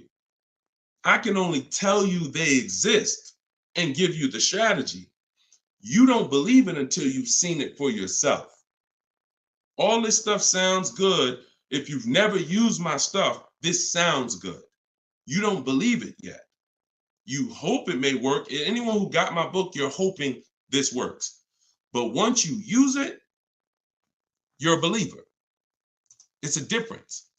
So we got, look, this is Tiffany. Tiffany wrote, she got the book. She sent me this the other day. She said, look at my deal. $44,820. I told you, everybody who has my book, I told you, email me your deals when you get your card. Look, $44,000 sticker. She got a $6,530 discount. And look, I'm not going to read everything she wrote because she's just praising the system. She's praising sitting there, negotiating from home, using the tools, winning. Saved more money on this new car, brand new car, than she's probably ever saved on any car. And she never had to go in a dealership to do it. Bids. So she was hoping this would work. She was on this show. If she got my book, she couldn't have been in my life more than a month. We just started the show. So she literally was hoping, all right, I'm going to use this, Deshone.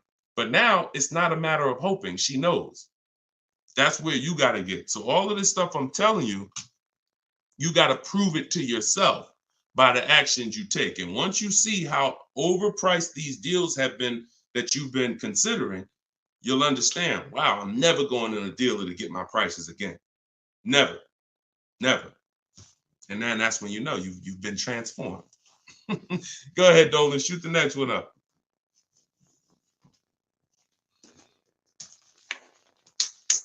All right, Instagram. What's the best advice you can give to get the best deal on buying a car cash from a dealer? Forget how you're paying for it. Get bids. How you're paying for the car does not matter. See, people will walk in. If you walk into an 80% dealer with cash in your pocket, you're going to lose. Vicky, it's in my TikTok bio. She said, I want your book. Just click that picture of me. You won't even leave the broadcast. Everybody on Instagram, click the picture of me at the top. You'll see a website there, a little link. Click that. Get your book in literally 60 seconds and you come back to the broadcast. So how you're paying for the car does not matter.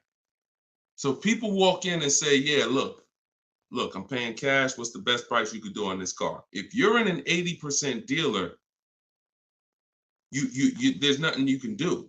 They can knock off because they're so high, and the discounts they're going to give is so. The only way they're going to give you big discounts is if they start at very high. If they got $5,000 of market adjustments, then yeah, they could say, look, you got me down. Look, I gave you 4,000 off. And I don't give anybody 4,000 off. This is a popular car. They're still using they'll still tell you on, hey, it's not a lot of cars out there. They're still running with that story, because if you believe it, they won. I told you, the name of the game with car sales is not you winning, it's you thinking you won. So they'll throw stuff out and they'll make you think you won, and it's based on what you say. If you come in saying stuff like, man, you know what? I've been to 2 dealers. You're the first person that got this car. Okay, you're going to pay me more for that. I'm just telling you how the wolves think. I've been next to the wolves long enough to know how the wolves think. So everything you're saying is working against you and you don't even know it. Man, I need a car this week. You're going to pay more for that because you can't say no for long. Oh, I need shoot, man, I went to another dealer, man. They gave me this quote. That quote was so high. I was like, nah, I'm not buying from them. Okay. I'll be a little lower than them, but not much lower.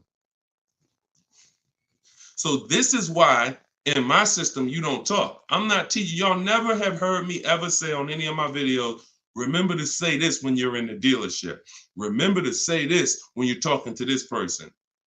Because that's a losing battle. Everybody that's been trying to teach you that has failed you because you can't win dealing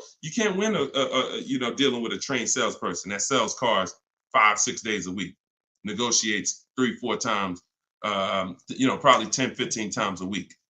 So when you talk about what's the best advice for someone paying cash, the best advice is to realize how I'm paying for the car is not important. Who's going to sell me the car for the lowest price is what's important. If I'm buying a used car, who's going to sell me this used car for the lowest price? That's what's important. If I'm buying a brand new car, which dealer out of all the Nissan dealers, I want a Nissan, which Nissan dealer is going to sell me this car for the lowest price? That's what's important. That's what's important. Separate the transaction, separate the acquisition of the car. And then I would tell you the same thing if you were talking about monthly payments. Monthly payments is not important. What's a good monthly payment on this car that I want? Before you think about the loan that you're putting on the car, which is what you're talking about, which is why we separate our transactions. We get bids when we sell our car because we don't trade. We get bids when we're buying our cars. We get bids when we're getting our loans separately. See, car dealers have taught you to give them 3 transactions. You're going to buy a car, you're going to trade your car into us, and you're going to give us the loan. That's 3 transactions. There's money in each one of them. So any transaction that there's money in, we're bidding it out. So if you were like, hey, what's a good monthly payment on this car I'm looking for? I would be like, monthly payment is important. The loan isn't important. The dealer who's going to sell you the car for the lowest price, beat all their competition, give you the largest discount. That's what's important. Then you drop the money. Clear? If we clear, if y'all clear, if we're following, if you're getting value out of the show so far, if you're loving the show, type a $ and let me know. All right, Dolan, next question. If you're getting value, everybody following, type $ if you follow. Skinner, what's up, my man? Good to see you. Okay. All right, this is Miss Brooklyn. All right, I see you. Maxine, I see you. TikTok, Glenn Wright, I see you. All right. Hold on one second. Instagram went down for a second. I like to get them down here. All right, I see you, simply elegant NJ. Okay, so Miss Brooklyn on TikTok. May I ask, my lease got totaled. Is there any good in that? I have 4 months left on my lease. Not really. The only time it's good when the lease gets totaled is if you rolled a lot of negative equity into that lease to get out of it. So if I went from a finance and I had a bunch of, many of you, once you learn that, if not leasing has cost you money, and big money. I cannot downplay this. Big, huge money, thousands of dollars, probably $4 or $5 grand every single car. Plus, you're not driving the cars you could be driving. So on top of that, just the money you lose is $4 or $5 grand. Then the cars that you're not driving is you can't put a price on that. You're driving an older car versus somebody who's driving brand new cars that are under warranty. So, but many of you, once you find out that you bought into a lot of bad advice about leasing, you're like, and we've had those questions come on the stream very regularly. Deshone, should I wait? I know I need to lease now. I need to be leasing, but should I wait or should I just transition now? It's always transition now. There's no benefit of waiting. Once you know you're not keeping your car 8 years, you're not going to outlive the depreciation. I need to be moving into a lease now, into a better financial structure, better vehicle. So if you move, some of you, when that happens, you're going to have 3, 4, 7 grand of negative equity that you're moving over because you're a short-term person. That's the only benefit if the lease is total, because all that negative equity gets wiped out and you get to start fresh. Now, if you put money down on a lease, these are the risks of putting money down on leases, and you need to know them. If your car is totaled or stolen and not recovered, you don't get the money back. So it's very important to assess the risk. I talk about this in my book. I talk about everything in my book. There's nothing that I'm talking about on this show that's not in my step-by-step book. So in fact, everything I'm teaching you is out of my book. So when you look and say, all right, should I put money down? Then you assess your risk. How many vehicles have you had stolen in your life? If the answer is 0, then chances are you won't have a vehicle stolen. If you say, man, I've had 2, 3 vehicles stolen, then I wouldn't put money down. I wouldn't put a lot of money down because the odds of you getting another vehicle stolen seem to be high. And if your vehicle gets stolen and they don't find it and you put $5 grand down on your lease, you're not getting the money back. Now, the opposite, the other end is if the vehicle's totaled, like you experienced, Ms. Brooklyn. If the vehicle's totaled and you put $5 grand down, you don't get the money back. So you ask yourself, how easy is the vehicle to total? If you got a Honda Civic, a Toyota Corolla, small SUV, something that's easy to total, then I wouldn't be putting money down on that lease. I wouldn't put a lot of money down. I've had people put money down on SUVs and bigger sedans and bigger, S-classes. When I was at Mercedes, people would lease S-class for like $1,400 a month. They put money down to lower the payment. I've had people put 7, 8, 9, 10 grand down on a lease on an S-class because they know it's hard to total an S-class. Like you have to be in, God forbid, a once in a lifetime accident to total an S-class. So that's what you do to assess your risk. And what you're doing is you're always shopping your leases with only first month's payment due at signing. Because if you can get a car that has everything you want, and once you get all your offers, if the monthly payment's in your budget with no money out of pocket, then that's what I would do all day long. That's what I would do all day long. But sometimes people will get like a lease and it's a great deal. It's under 1.5%, but they're like, you know what? Payment is like $600. I want to lower that to like $500, and they'll put $3 grand down to lower it, $3,500 down to lower it to $500. But that's a decision you make only after you assess the risk. But in your particular case, if you didn't put a lot of money down, then no, you're just going to start fresh. You're going to shop for your lease, and that's it. Good question. All right. Yes, under 1%, we call that a steal, Skinner. Absolutely. That is a steal, not a deal. Go ahead. And we get steals. Some people may say, look, man, how do you see steals? We already know. Look, we get steals. When you get bids, you'll see some steals depending on the lease program. Farina just got her Jeep Grand Cherokee, $66,000 Jeep Grand Cherokee, $579 a month. $579 a month. 0.88%. Sitting at home getting bids. All right. Go ahead. Next question, Dolan. Shoot it up. This is Byron on TikTok. How long should you wait to refinance after the purchase date? As soon as it makes sense. I don't know what your interest rate is, and I don't know how thoroughly you shop for your loan. If you use the bank bidding war, we're letting 15, 20 people run our credit within a 48-hour period. So it only is going to weigh on our score like as one hard inquiry. So if one hard inquiry would have lowered our score 10 points, those 15, 20 inquiries will lower our score the same 10 points when the window closes. So if you shop like that, then no, you're not going to refinance in a month because you shop the market so thoroughly, the potential for you saving in the short term is not going to be there.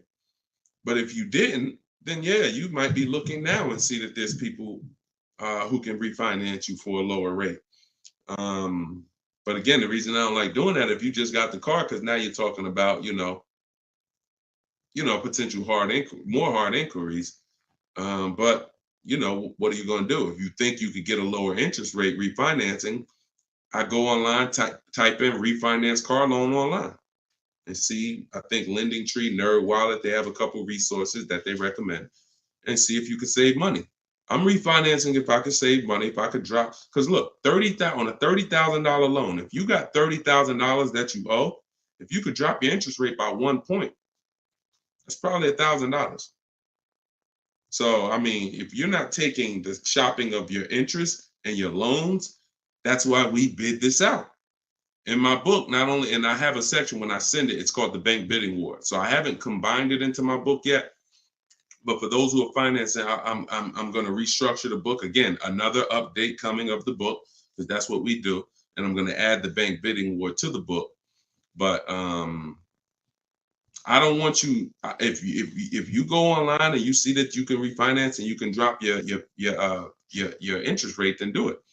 But I always tell people, don't just take a long loan, because what they'll try to do is tell you and what you can fall for. Because if you just get hung up on the monthly payment, they'll tell you, well, if you take a 5-year or 6-year loan, refinance it to 6 years, your payment goes from $490 a month to $350, and you're like, okay, give me that.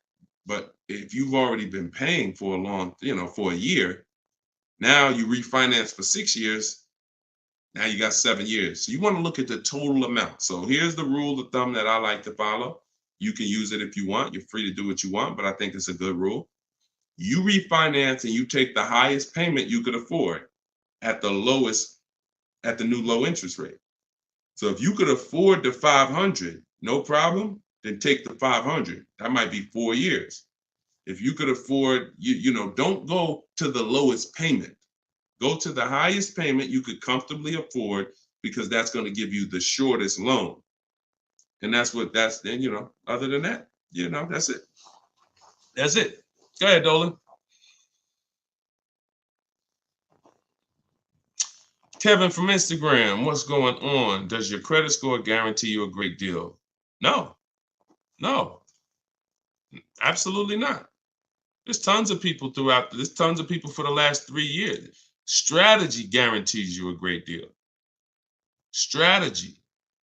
We get below market deals. There's no one using what I'm teaching. There's no one using what's in my book that's following my strategies and that's not getting below market deals, because we see the market. You can't get below market deals if you don't even see the market. How you going to get below market deals? You got one offer. You got 2 offers. You get what I'm saying? How do you know what the market is?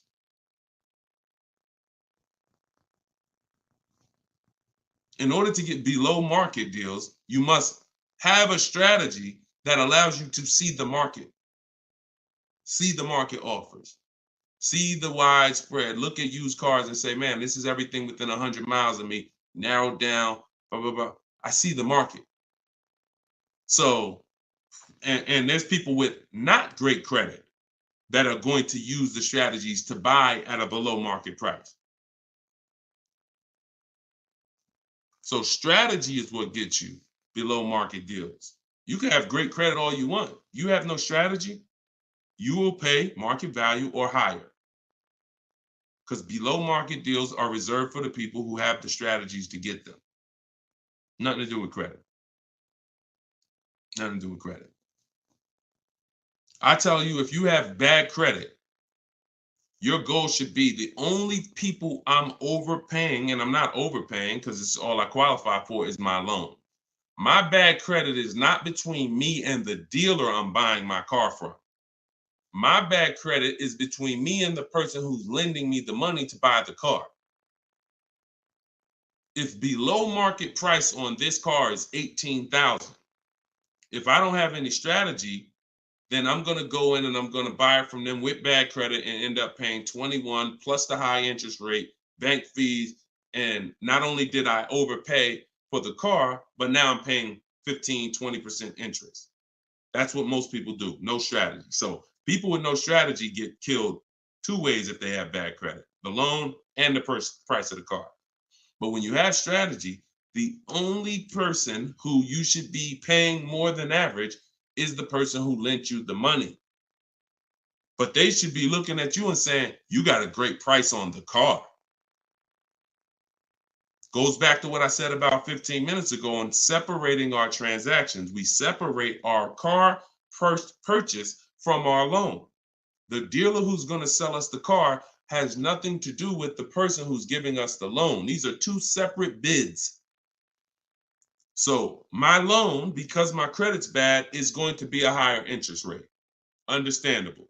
But I'm going to use the bidding system, get multiple offers, and I'm going to get a great price on the car. Separate. All right. It's a good question. It's a good question. And I'm sure a lot of people had that same question, Kevin. Go ahead, Dolan.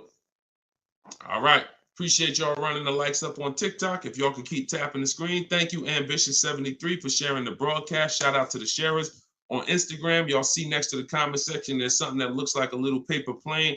If you hit that, you can share this with a couple of your friends. You should certainly be sharing this with your best friend because they might not be friends. I'm going to be honest with you. If I had a friend and he was watching this stuff, shopping for cars, and didn't tell me about it, and I went out and I just went and if there was this new way to car shop to save all this money and he didn't tell me about it, I'd be a little upset, especially when I bring my car home and realize, dag, I overpaid for it, $5,000, $10,000, or dag, I didn't even know about leasing. You know, my parents told me, man, I should never lease. Oh, you don't listen to this guy, Deshone? Nah, man, I don't lease stuff. No, you need to listen because if you're not keeping cars 8 years, he's going to show you why you're overpaying by thousands of dollars by not leasing. It's not even close.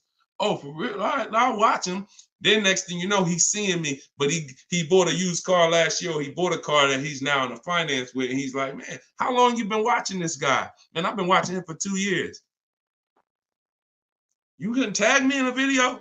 You couldn't tag me how many people come on my stuff and say, Dad, I wish I would have saw this before I got my car.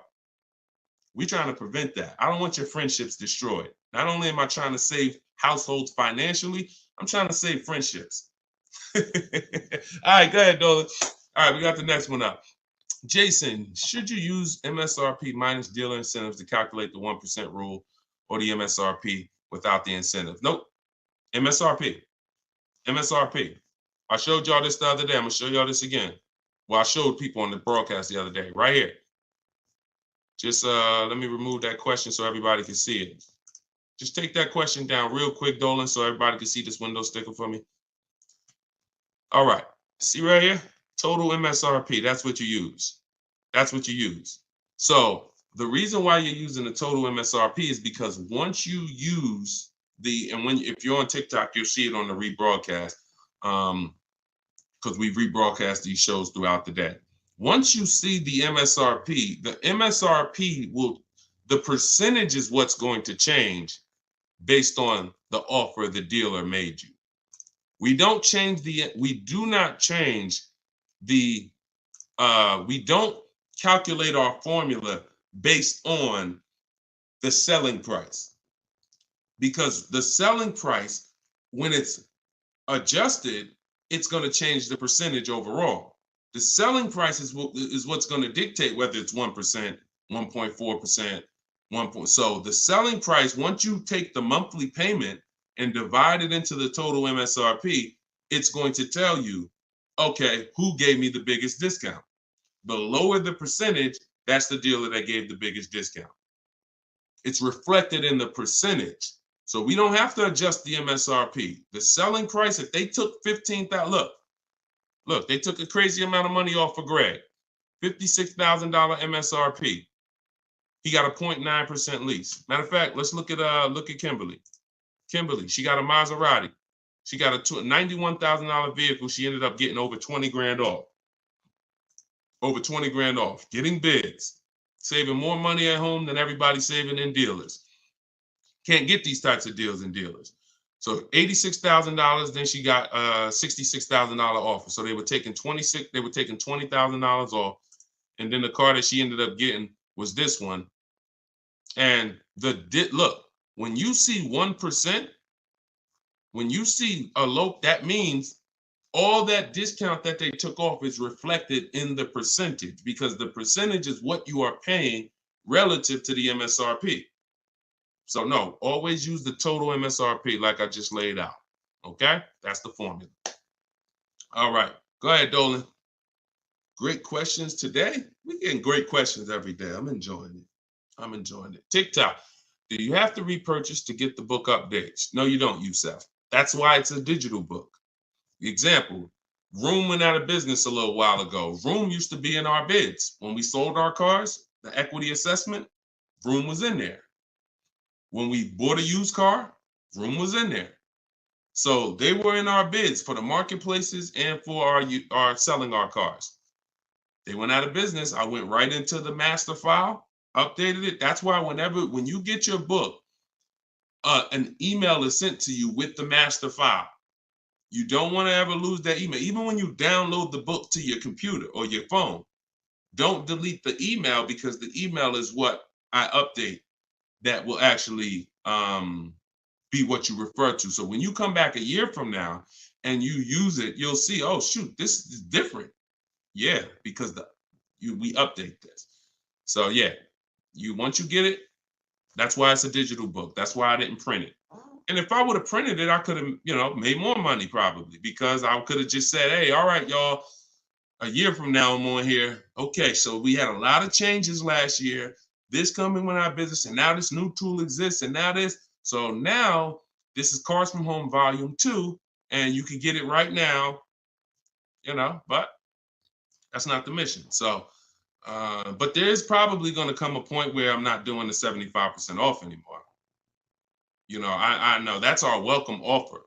So, I mean, those of you who come on and look, $97, we've had people pay $97, not ask any questions, because if they use the book, they're not even asking any questions. If they use the book, it's like $97. I would have paid $900 if I knew what this book was going to do for me. So they're not hung up over $70-something difference. But I will at some point probably do away with the 75% off offer once we really launch and get enough books out there in the marketplace. So, but for now, you can get yours for 75% off in my TikTok bio and my Instagram bio. It's my new digital book, Cars from Home, 7 Steps to Saving Time, Money, and Avoiding Dealers. Here we are on Goodreads. Thank you to everybody who's reviewed the book. And if you haven't reviewed the book and you used it, please go to Goodreads and add to our 5-star reviews. I appreciate you. And then we have a comment in YouTube and Facebook in the comment section where you guys can get yours, or go to deshonsbook.com. Get your 75% off before the timer expires. You got 30 minutes. All right, go ahead, Dolan. Valerie on Facebook. In leasing cars, can I do personal modifications? Great question. I'm an amputee. I have to drive with my left foot, so I need a left gas foot accelerator installed in order for me to drive. Can I do that modification on a lease car? That's a great question. Anything that can be restored back to factory, then you can do it. Like if you are going to, now you tents, they don't require you take off tents because some people like, that's a serious question. Can I tent my car on a lease? Sure. They don't usually sweat tents. But things that really like are changing the makeup of the car like this, it depends on if this is removable or not. If it's removable, then of course. If it's not, and it's a permanent adjustment, then I would say no, because they're going to bill you for that.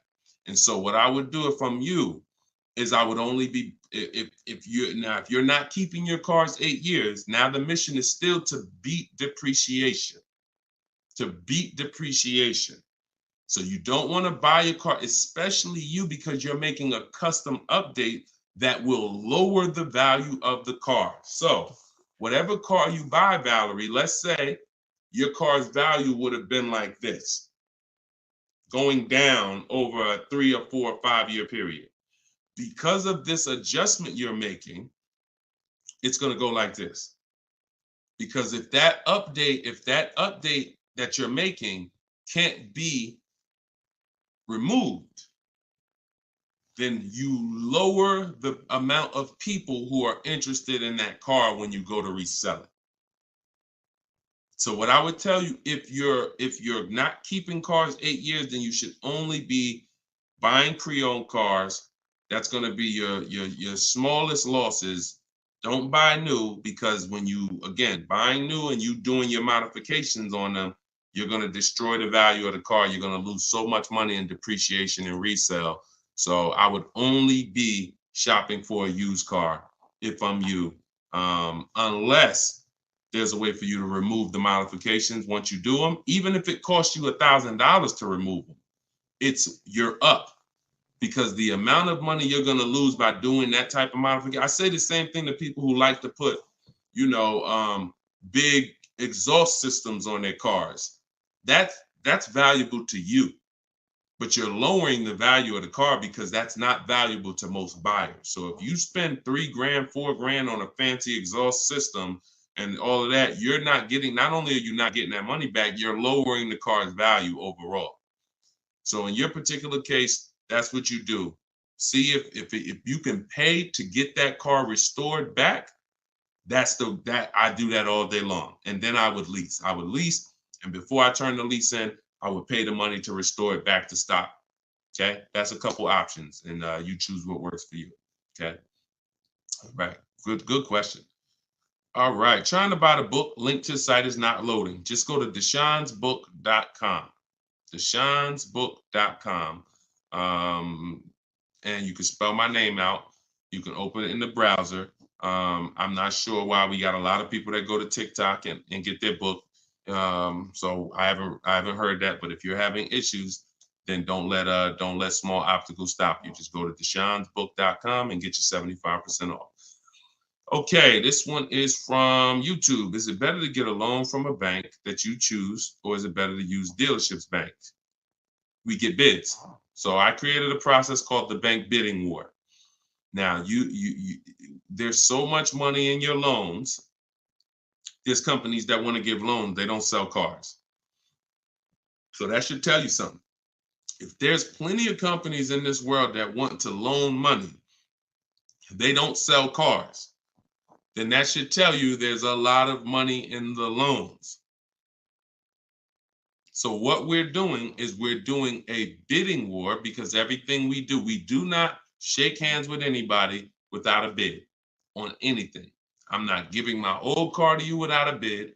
I'm not getting a loan from you without you winning a bid. I'm not buying a new or used car from you without you winning a bid.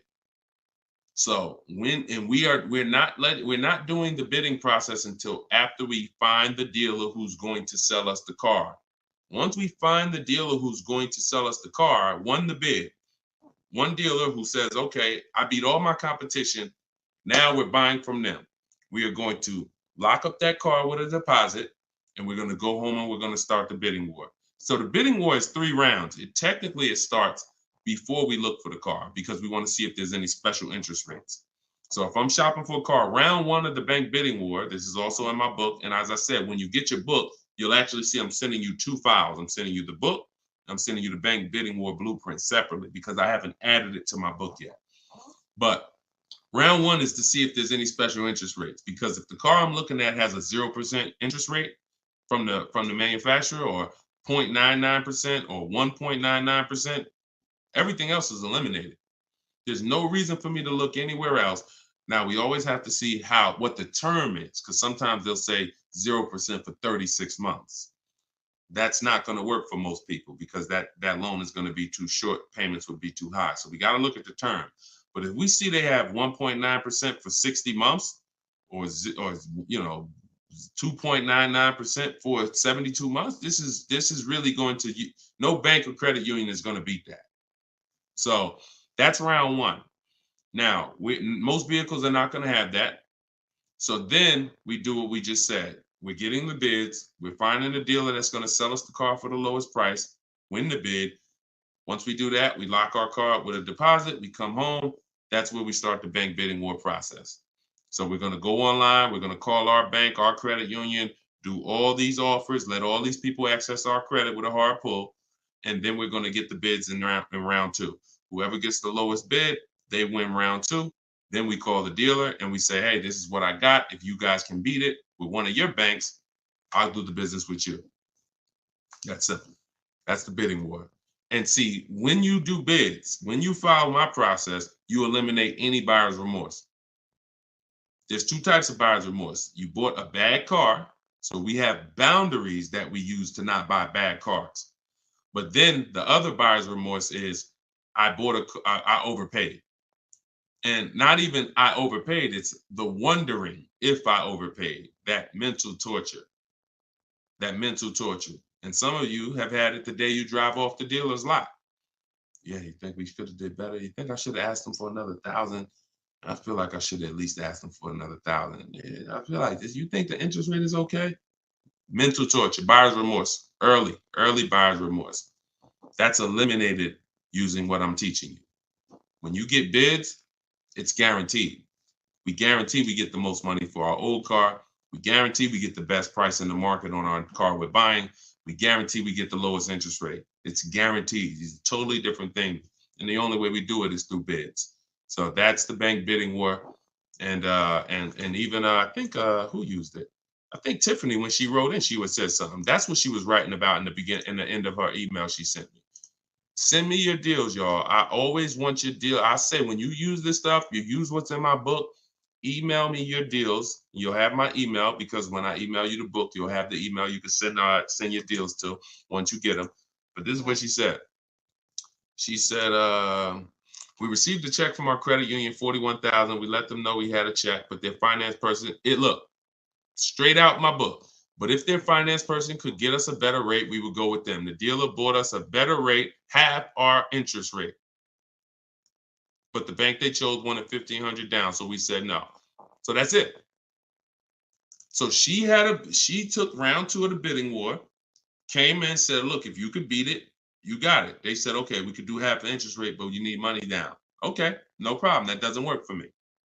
So that's in control. That's like, okay. And there's going to be some scenarios where the dealer says, look, I can't beat it, but I can match it. And in which case you save all the paperwork. You don't have to go through that with the bank. So, and it's the guaranteeing of knowing I got the lowest rate in the market, because I had 15 banks competing, not one dealer who was shopping it. So total different thing. All right, y'all. I see we got a lot more questions. Shout out to the sharers. I see some new followers. If you haven't already, subscribe on YouTube. We got some new things coming for YouTube very soon. Some things that's going to help organize the show and help you reference things and see questions and break them down so you can actually reference your question. So YouTube is what allows us to do that. But we're live on all 4 platforms when we do the show. So whenever you see the banner above me, you know we are, we're replaying it. You can tell your friends about it, because some of you can't make the whole show. You got to go to work, or your friend, you can tell them any time of the day. We're usually rebroadcasting these shows, but the banner also will show when we're going to be live. So the good thing about it is, you see in the banner, we'll have the live shows so you can actually see when we're live and you can join us. So this has been our 12 p.m. show. Everything we taught today is out of my new digital book, Cars from Home, 7 Steps to Saving Time, Money, and Avoiding Dealers. You can get your copy for 75% off for 30 minutes. If you visited the website, the timer started. So once you visit, that timer started. Once it goes to 0, the price is $97, which is still a great price. But if you haven't been there yet, you can get your copy for $24 at 75% off in my TikTok bio, in my Instagram bio, or pinned in the YouTube and Facebook comments. And we'll put the banner back on here for those of you who are watching us on TV. You can just scan this with your mobile camera and you can get your 75% off. But great job. Listen, great questions today. Make sure you are sending me your success stories so I can bring them onto the show, just like Tiffany.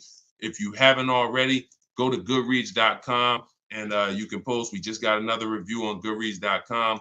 So add to our 5-star reviews. Tell us your story so that we can keep getting this message out and the people who want to learn strategy can keep getting it. All right. Always a pleasure. God bless y'all. I'll see y'all on the next stream.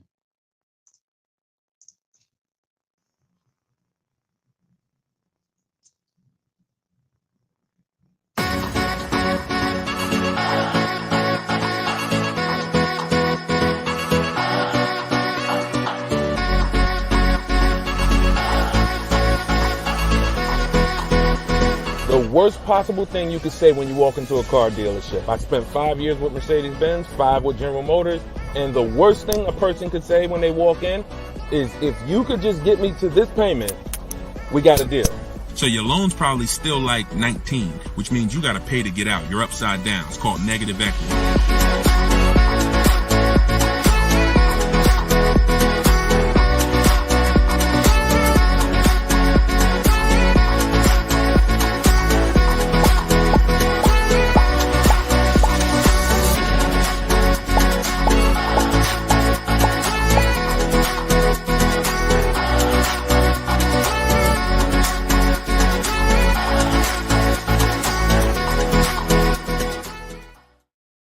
What's up, everybody? Welcome back to Car Shopping Questions and Answers. I'm your host, Deshone the Auto Advisor. This is episode 12, and we do these live shows to make sure that those who are committed to financial literacy get the insider strategies they need to get below market car deals. And the only way you're going to do that is by using strategy. So that is what we teach here. I am all about giving you the simple strategies you need to sit at home and let dealers bid for your business, let banks bid for your business, and let people bid for the cars that you're going to sell, not trade. And that's what we do here. So for those of you who don't know me, my name is Deshone the Auto Advisor. I spent 14 years in the car business. And since 2020, my mission has been to create smarter car shoppers, buyers, and owners. So if this is your first time ever seeing us on a broadcast, could you type the number 1? What's going on, Lisa Jane? Good to see you. I appreciate it. Hey, you're the best. I appreciate it. Listen, you keep using what I'm teaching, you're the best. I just love people who are committed to their money, because the wolves, the 80% of car salespeople who you deal with every day, and you don't know how to find the best car salespeople to deal with, those people are committed to their money. One thing about the wolves and the sharks is they are committed to making their 15, 20, 25, 30 grand a month, and they do not care who gets in the way. When you walk in, you're a casualty of war if you don't know what you're doing. So that's what we do here. So you guys can start typing your questions. I do have my man Dolan in the back moderating. He's going to bring your questions into the show. And if you're watching and you see the banners, that means this is a rebroadcast. But if you don't see the banners, we're live. And right now we're live. This is our Wednesday, 7 p.m. live stream. Okay, so once we get a couple questions, my man Dolan will bring the first one in. We'll get the show on the road. But the simple housekeeping, for those of you who don't know, I am the author of the new digital book, Cars from Home. We're rated 4.94 on Goodreads.com. Thank you to everyone who's reviewed the book and used it. I want you to email me your deals when you pick up your cars. See, what I want from you guys is to be excited about the deal. Right now, most of you are ashamed of your deals. So that's just a fact, because you wouldn't email.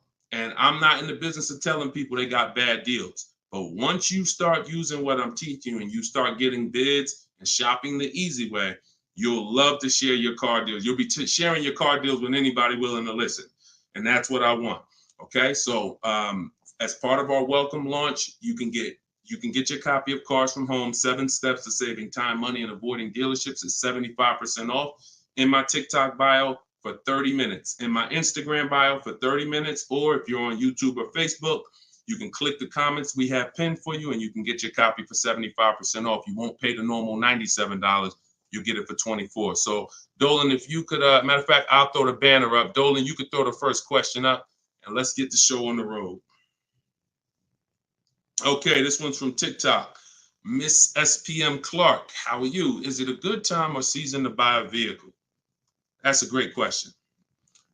Is it a good time? And whenever you hear a question that you like, that y'all running the likes up on TikTok already. Shout out to everybody tapping the screen, running those likes up. I appreciate you all. That's a great question. Is this a good time or season to buy a vehicle? There's no bad time. I'm going to tell you why.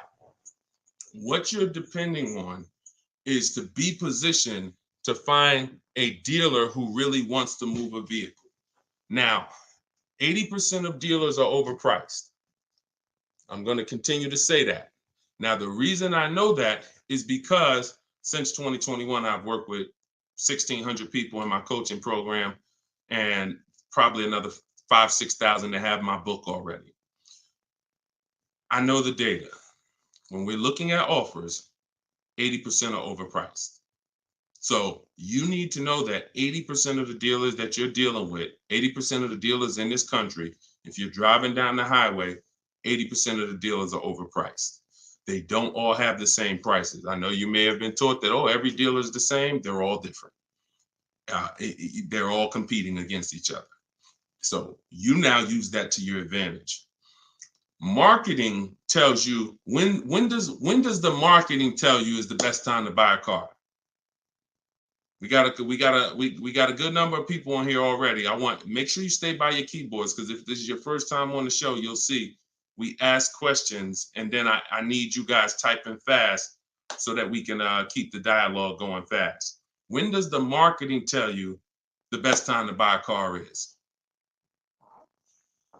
Okay. Brighten up my light while y'all do that. Hold on. I'll be looking at your answers. Okay. New year. Yep. New cars. Okay. When cars come out. Okay. End of the year after September. Okay. End of the year. I see you, Jamie, on Instagram. Okay. So that's the busiest week of the year. You go into any car dealership, it's a zoo. Now imagine that. I want you to put yourself in the car dealer's shoes. If you knew that you had customers trained so well that by that last week of the year, the place was going to be a carnival. And that's the end of the month is like that too. Holiday, President's Day is like that too. But here's what I want you to think about, because that's just a myth. There's no better deals. So there's some people that are buying cars during the holidays overpaying for them. Because here's the thing, you got a line of people behind you. If you're at home shopping, that's different. But if you're in the dealership, think about it. You got a line of people behind you, 10 people. So when the salesman's talking to you, it's like, I don't even have a lot of time, right? Salesman doesn't have a lot of time to talk to you. Listen, Bernard, listen, man, I'm making you a good offer. You see the place is packed, man. You know, I would take it if I was you, but you know, we really don't have the time. You know, if you wanna think about it, you're more than welcome. There's no guarantee the car is gonna be here when you come back. Psychology working all against you. I told you, if you've been on the stream before, you know the name, that you winning is not the important part in a car dealership. It's making you think you're winning. So when you want to be in a car, this is when you want to be shopping 3 months before you need to have a car. And I'm going to tell you why. If the place is a carnival, there's no reason to give cars away. There's no reason. Why do I want to do a big sale? Why do I want to discount the cars if the place is packed? There's 3 customers for every car that I have. It's a marketing game. Now, the opposite is true. You got to think about this. On the 3rd of the month, when the place is empty, 10th of the month, dealers looking at I remember we used to look at our numbers, right? Because everyone makes you think dealers only think about their numbers at the end of the month. Go at the end of the month when dealers want to hit their numbers. Don't you think dealers want to hit their numbers on the 10th? Don't you think if we have to sell 250 new cars and we look on the 10th of the month and we're like, oh, we only got 70 cars sold. We're not pacing good. We look like we're gonna fall. We only got 50 cars sold. Oh, this is a horrible month. Anybody who sends in an internet inquiry they're like, oh, look, we're behind. There's not this magic thing where it's like every month at the end of the month, the last 3 days, dealers are pushing to hit their numbers. Some dealers hit their numbers 5 days before the month is up, 3 days before the month is up, which means you come in at the end, we already hit the numbers. But again, it's a game of psychology. So what I'm teaching you is to understand, I was in that game for 14 years. I was very good at playing the game. Now, I'm not going to lie. I wasn't a person who lied. Anybody who knows me from New Jersey knows anytime, the way you guys see Deshone, there's a couple people who, since, we've gotten over 2 million followers now across all these platforms. So God has blessed me. But there are people who know me. They dealt with me. And when they see my videos, what they say is, the same way he is in the videos is the same way he was in the dealership. Nothing changed. Some people are like, oh, I'm online now, I'm teaching. And then it's like, they got a bunch of people out there that's like, no, that's not, he changed when he went online. The same way I was in a dealership teaching people about numbers, about leasing, don't buy your lease, all of this stuff that I'm teaching in the stream is the same way. So the game of psychology is what you have to stop falling for. Stop looking at marketing, and now you have to look at what does make sense. That's being in the market 3 months before you need a car. I'm gonna tell you why.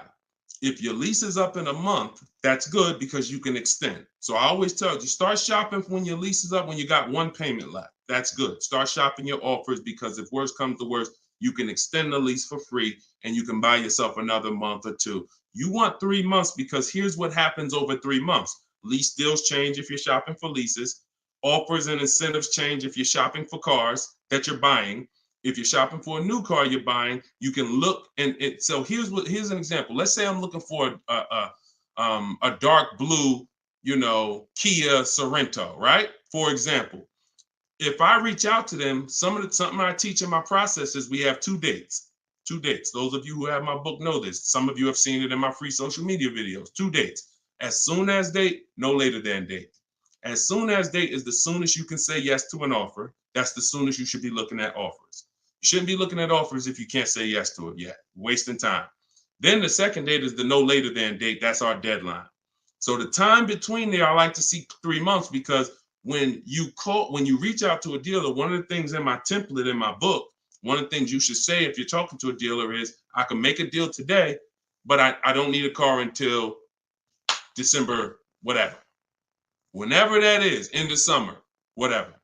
Because the time in between that is your leverage. That's the time where you could say no. That's the time where everyone else who's going in the dealership, the way everyone else shops, they're going in desperate. Oh, I need a car today. I need a car by Friday. All of the stuff they're saying out their mouth that's going to make sure they pay more because car sales people hear that stuff. And so you're not saying that. You're saying, hey, if you got a blue one and it's not going to be here for 8 weeks, I'm interested in that. See, they can't present that to these other customers that are there desperate mode right now. That car that 8 weeks away, can't present it. So inventory changes on a month-by-month basis. Incentives and rebates change on a month-by-month basis. I'm gonna tell you the biggest thing though. Let's go to used cars. Price trends change on a month-by-month basis. So when we go to shop for used cars, we always have on alert so that every single new car that hits the inventory pops up on our phone, in our email. Everything I'm teaching you is in my book. Now, I don't hold back. You can get it any way you want. You can get it on the stream. You can get it on my videos. You can get it in my book if you want it all in one spot. But so when we do this, everything new is popping up. We can see the price changes. We can monitor the price changes. But the biggest thing is when a dealer needs a deal, you're positioned. Let that sink in. I just gave you a scenario a couple minutes ago of how it looks when a manager comes in and says, all right, y'all, we got to have a meeting. Okay, y'all, it's the 10th of the month. We only got 50 cars out. We got to sell 250 cars by the end of the month. We're way behind. Anybody who is real, that's what we call a real customer, a real buyer. Get them on the phone and see if they're open. We're not turning away any reasonable offer today. Now, for those who are desperate, need a car today, need a car this week, those people been going. They're never going to get these phone calls, very rarely, because they're moving so fast. You position. You in their email. Tom knows Sparta is been emailing me. He told me he doesn't, or she, I can't tell if it's, I can't tell by your name, whether you're a man or woman, but let me see. Sparta, hey, I know I couldn't get to your offer before. You still open? Yeah, thank you. What you got? Position. So you can't do that when you're desperate and when you're shopping. Now, if you're in an emergency, understood. You totaled your car, you need a car in 2 weeks, understood. We got plenty of people who get in, use my stuff, they get their car in 2 days, they get their car in. That's why my biggest thing is teaching you the strategies you need to get below market deals in 48 hours. But the benefits of having time can't be measured. The benefit of being able to look at deals, have dealers call you. I had one of my people who listened to me. He had a Kia Telluride. The general manager called him the last day of the month and said, look, if you could get this done today, I'll take $5,000 off the price. That's the one he ended up going with. His name is Wendell. So I don't say there's a best time to buy a car because I've seen deals at the beginning of the month. I've seen below market deals at the end of the month, non-holidays, holidays. I've also seen people overpay with no strategy at the beginning of the month, the end of the month, the holidays. So you get what I'm saying? Y'all understand that? It's all about being positioned. And if you can be positioned, you'll find that you'll love getting those calls and those emails. Like, man, all of those people, when I reached out to them, they act like they didn't want to do a deal or they couldn't get to my number. Don't worry. 2 years ago, I was shopping for my mother's Mazda CX-5. I reached out in October for the offers. I looked at the offers, didn't like them. Then I reached out in November. Same salespeople. They knew me. They know I'm serious. But hey, I didn't like the offers last month. Didn't like the offers in November. December, guy calls me or emails me, Deshone, I got this car. Let me know if it'll work for your mother. I think I can get to your number on this. Saw the car? Yep, car works. That's the one we ended up getting. Strategy. All right, that's how I want y'all moving. Go ahead, Dolan. Next question. This one's Lisa Jane from TikTok. How are you? And we are live, y'all. This is our Wednesday, 7 p.m. live stream. So if you don't see the banner, that means we're live. If you see the banner, that means you're watching the replay. People watch the replays all throughout the week, so people get value out of replays. But if you are not seeing the banner, that means we're live. So ask your questions. Time to turn in my lease. I'm already over the sales guys, not sure how to start. First thing you're going to do, sounds like you've decided you're going to lease again. So that would be the most important question. That's always the first question because that's the foundation of your deal. Leasing versus purchasing. I always say, if you've been on a show before, you can't get a great deal if you purchase, but you should have leased. Impossible. So once you decide that, now we're going to do an equity assessment. So we are no longer, Lisa, going to turn in who's dropped off a lease to a dealer at any time in their life. Type 1. You had a lease, you've just dropped it off or returned it to the dealer. And what you're going to see now is you're getting a lot of dealers that say, we're a lease return center. Bring your lease in. We'll ground your lease for you. Even sometimes it's not even their brand. They sell Hondas and they'll say, hey, bring any lease and we'll return it. The reason they're doing that is because they're going to do an equity assessment. So the reason why right after you decide whether you're leasing or buying, that's my process is 7 steps. That's why my book is called Cars from Home, 7 Steps to Saving Time, Money, and Avoiding Dealerships. Step 7 is delivery. That's the end. But the first step is lease versus buy, 8-year rule. Second step is equity assessment because you need to understand that every time you give your car to a dealership, either dropping it off on lease or you trade, they're assessing your equity. They're assessing the position of what the vehicle is worth on the market. We do that. We never let the dealer do that before we do that. And the only way we do that, we don't use Blue Book, we don't use Black Book, we don't use any algorithm sites. We have a huge advantage with cars we don't have with houses. That's we could get offers. We can get real offers. Imagine being able to, at any time, if you're a homeowner, literally get no obligation offers on your home. You could just put your home, you could just go to buyers and say, here, this is the kind of house I got, and you could get multiple offers. Hey, I'll pay this for it, I'll pay this for it, I'll pay this for it. That'd be amazing, but you can't. So all they have with homes is algorithms, Zillow, Zestimates, and all of that. With cars, we can get real offers from the people who compete to buy cars. And this is our first step before we budget, before we think about what car we want, before shopping, we are doing an equity assessment. So what that looks like, Jane, is Lisa, is you're going to call your leasing company and you're going to get the payoff. There's two types of payoffs, a customer payoff, a dealer payoff. Depending on the brand, sometimes they're the same, sometimes they're different. Sometimes the dealers don't have to pay taxes. And so it depends. There's no hard rule, but you're going to get the customer payoff. Customer payoff, then you're going to ask them if you, that step is the same for everyone, whether you own a car, you lease a car, doesn't matter. Only people who don't have to do that is if you have a paid off car. You skip that step and you go right to the next step. But if you have a lease, you're going to ask an additional question. Do I have a third party restriction? If you don't have a third party restriction, you can sell to the highest online bidder.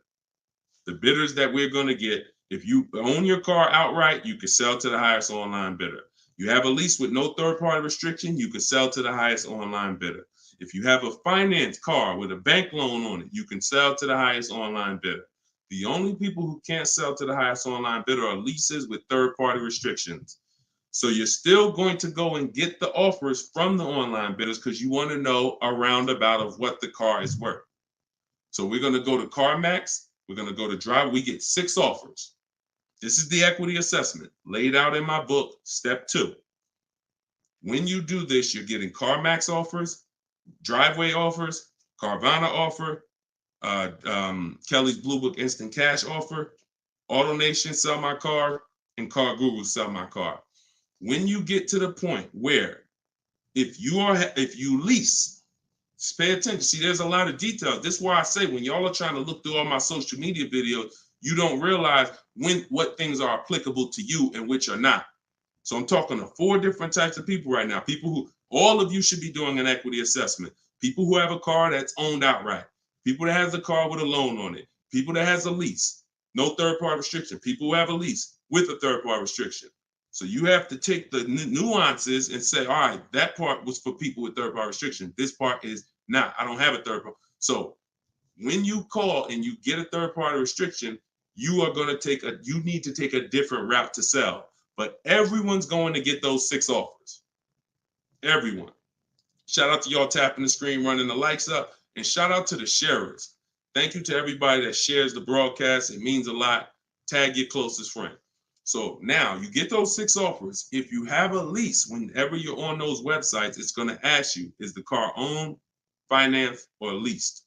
You want to put owned. Do not put lease because it triggers something in their website where it thinks every lease has a third party restriction and they may not give you an offer. So don't do that.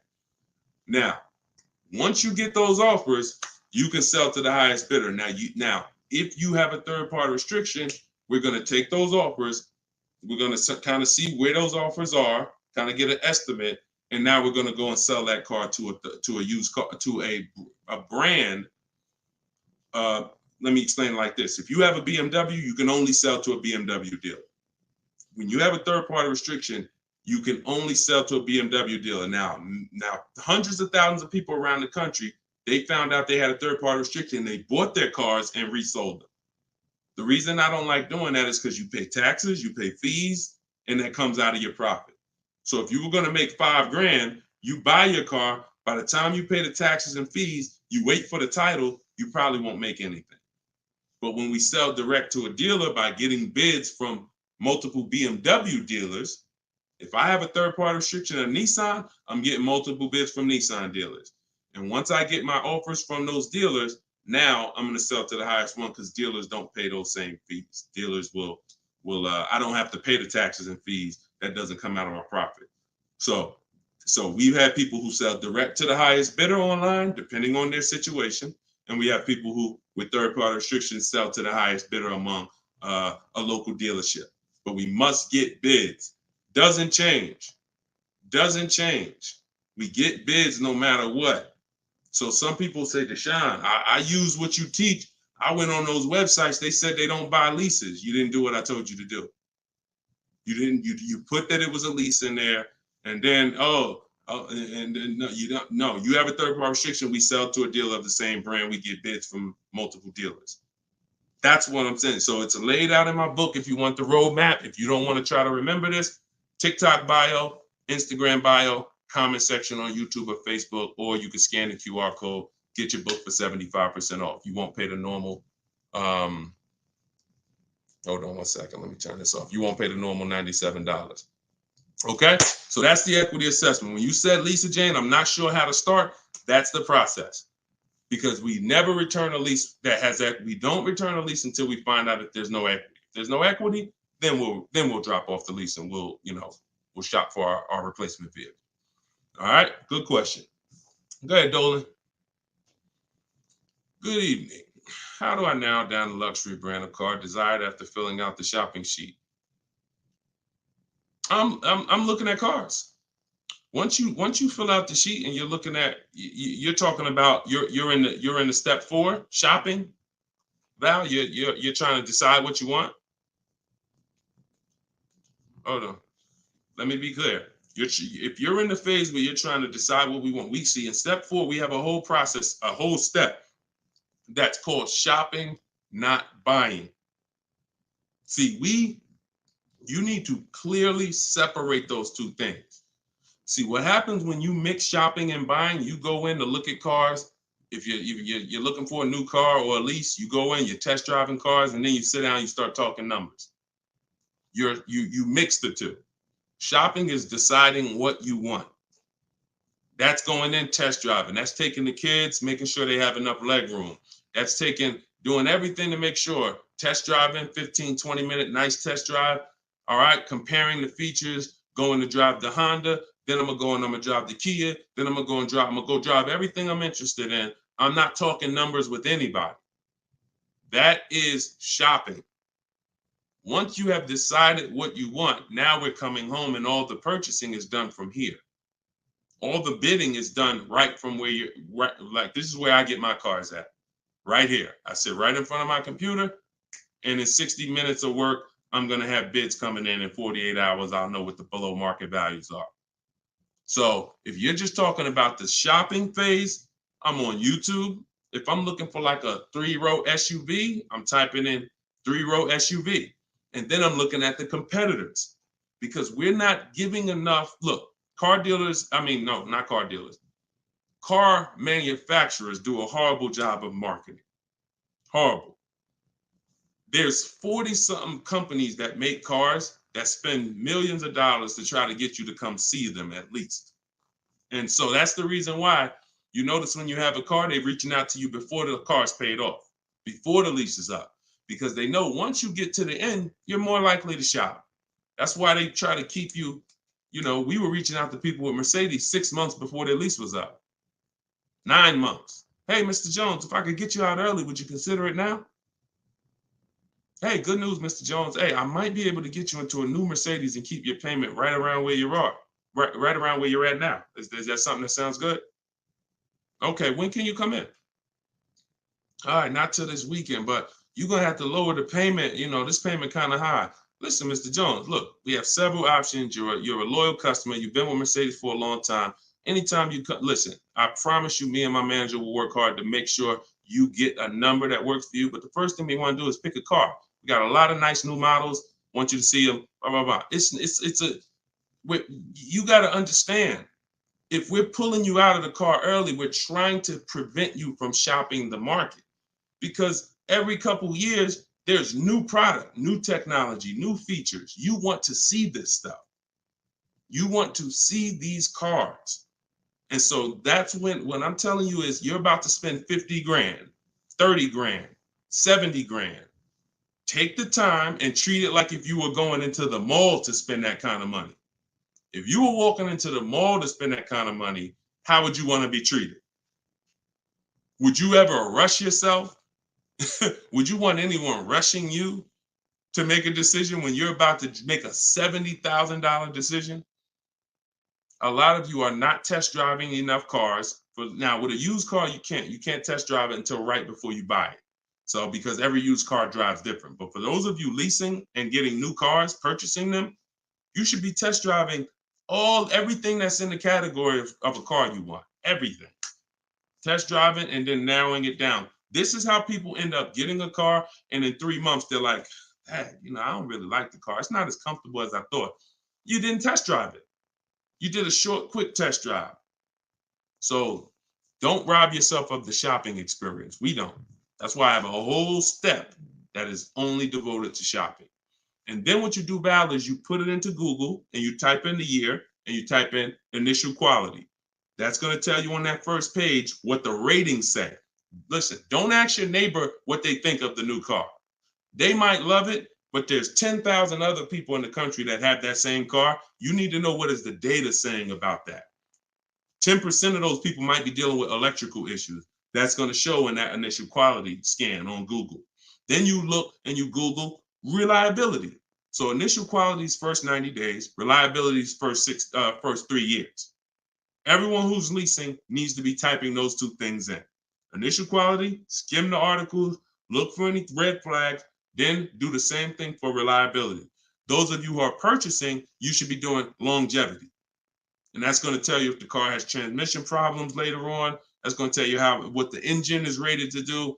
These are 5-minute exercises that will save you from getting a Maserati that's in the shop every 3 months.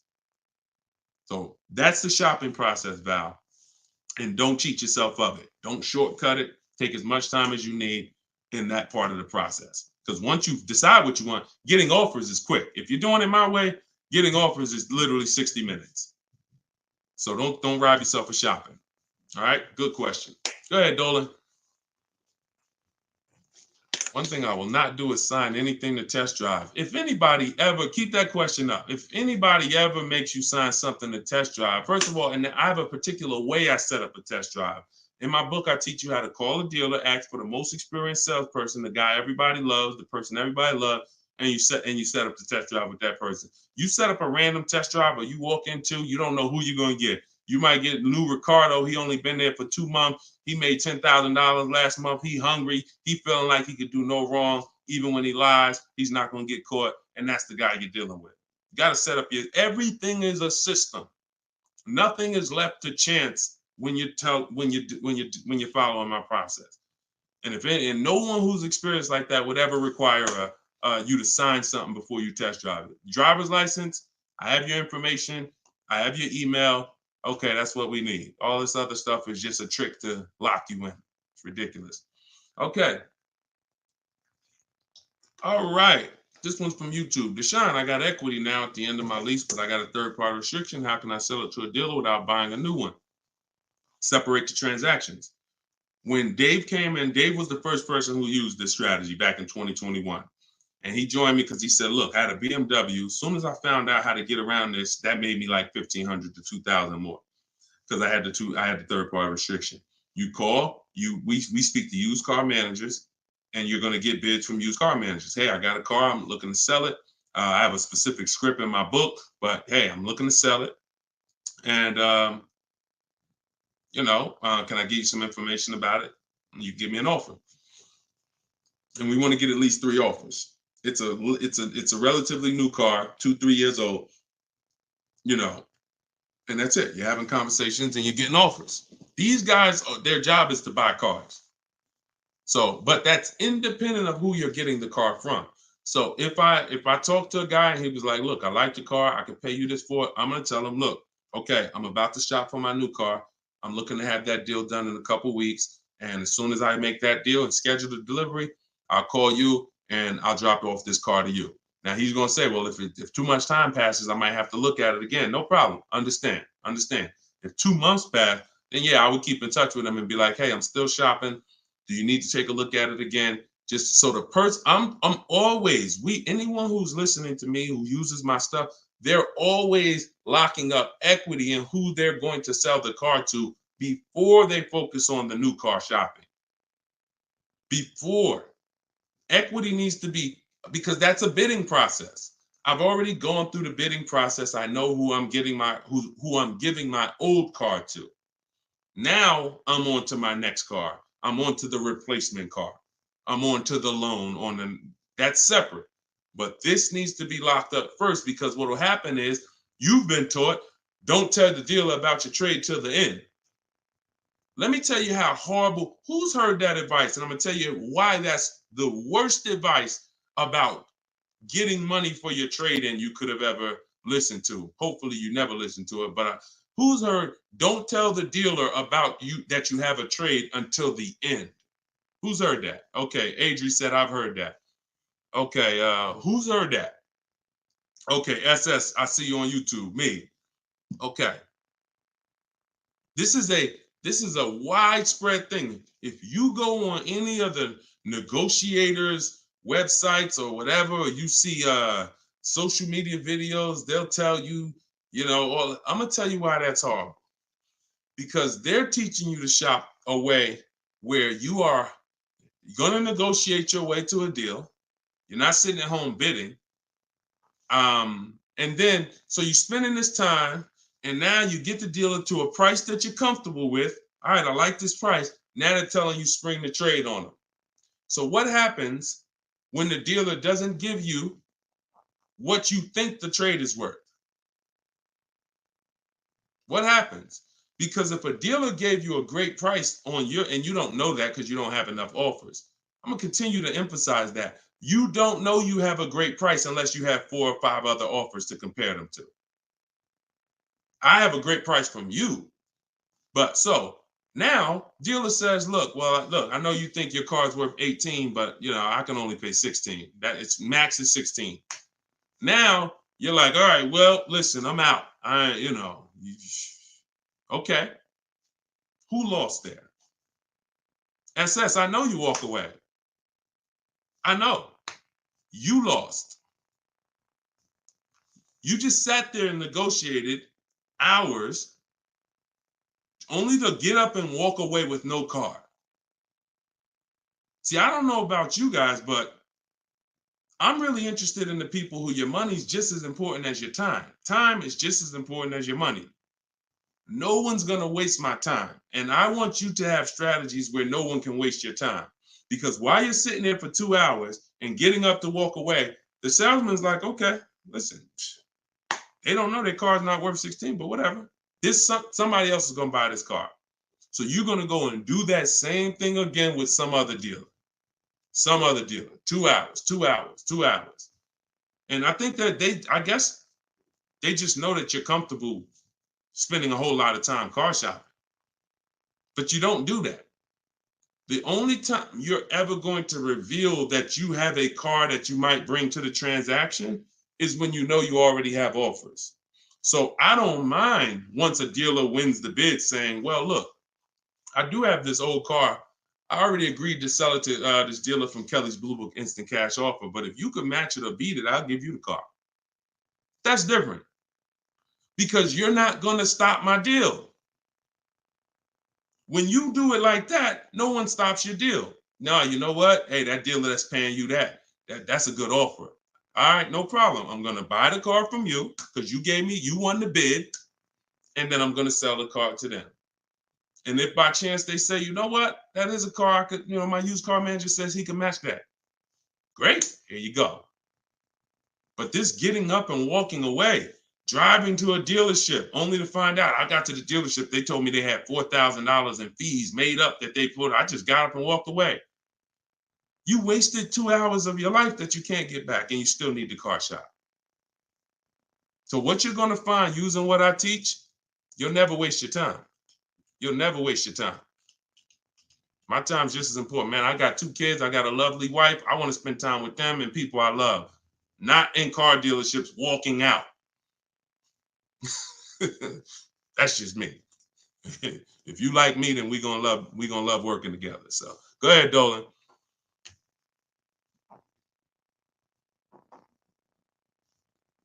All right. Why is the dealership telling me I have to pay a down payment on a lease? You're only talking to one dealer. That's it. 80% dealer. See, listen, lazy shopping. And listen, I don't know you, Jamaica. I don't know how familiar you are with my stuff. 80% of dealers are overpriced. 80% of dealers are gonna lie. You're only dealing with one dealer. That's what you're gonna get. You're at the mercy of one dealer. But I'm gonna tell you something. You're never gonna get stuff like this. Total $690 a month, $54,000 BMW, sitting at home getting bids. Look, absolutely thrilled to share. I graduated. She joined my program back in 2020. Now, just so you know, I have a video program and coaching. It's the same. It's based on the book. It's 7 steps videos, 7 steps, 7 steps in the book. So, you know, for those of you who want to know about this other program, you go to my bio, you can attend my masterclass, and you can attend my free masterclass. But this is what happens when you bid. Look, when you get bids. This is my first time leasing a brand new car. Got a 2023 BMW. This was last year. Awesome lease incentive, 75 off, plus you got $1,000 off. Look, Greg, 527. Look, monthly payment, 527. You don't see down payments here. Look, Danielle, $550 a month with first payment down. That's it. Included maintenance, gap insurance, all the fees. Look, we could do this all day long. This was Bonita in the middle of the pandemic. Middle of the pandemic, while people were paying $5 grand and 10 grand over sticker for Telluride.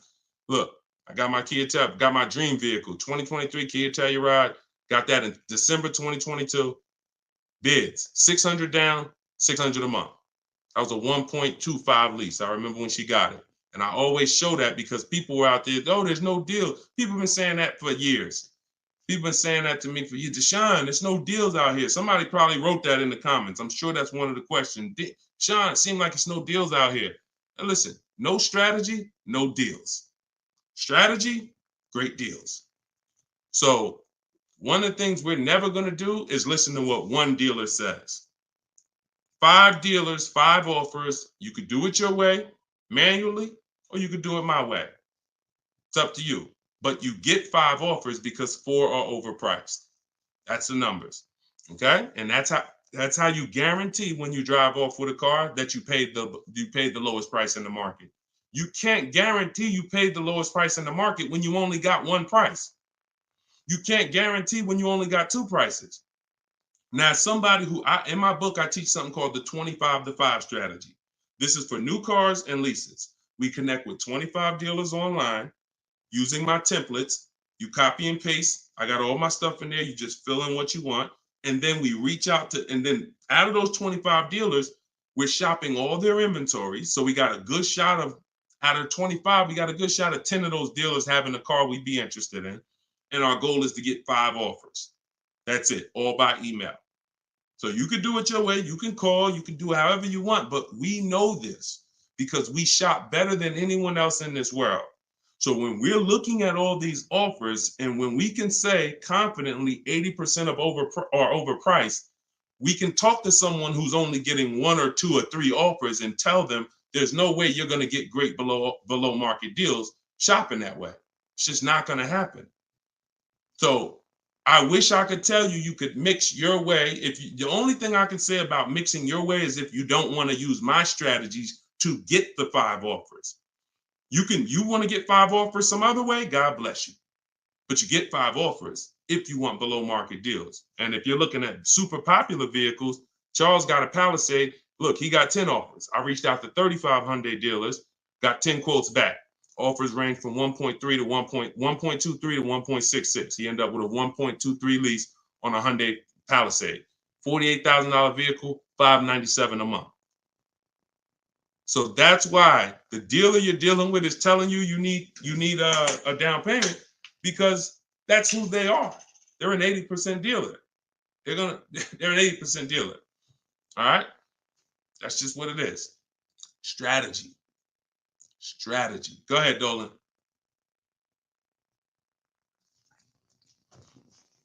All right. TikTok. Miss Brooklyn.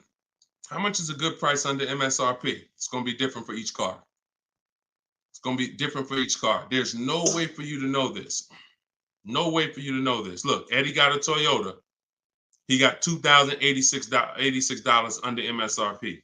You don't know what the bottom is without offers. Your way of shopping, the old way, you're just feeling for the bottom. No way. And I'm showing you all of this so you know. Look, Kimberly got $20,000 off of Maserati a little while ago. $86,000, you see it right here, $86,000 MSRP. Their selling price to her was $66,261. Had she got excited thinking, I'm just going to make up a number. I'm just going to, if I could save $7,000 off this Maserati, that'd be great. We don't pick what the bottom is. We get enough offers and it reveals what the bottom is.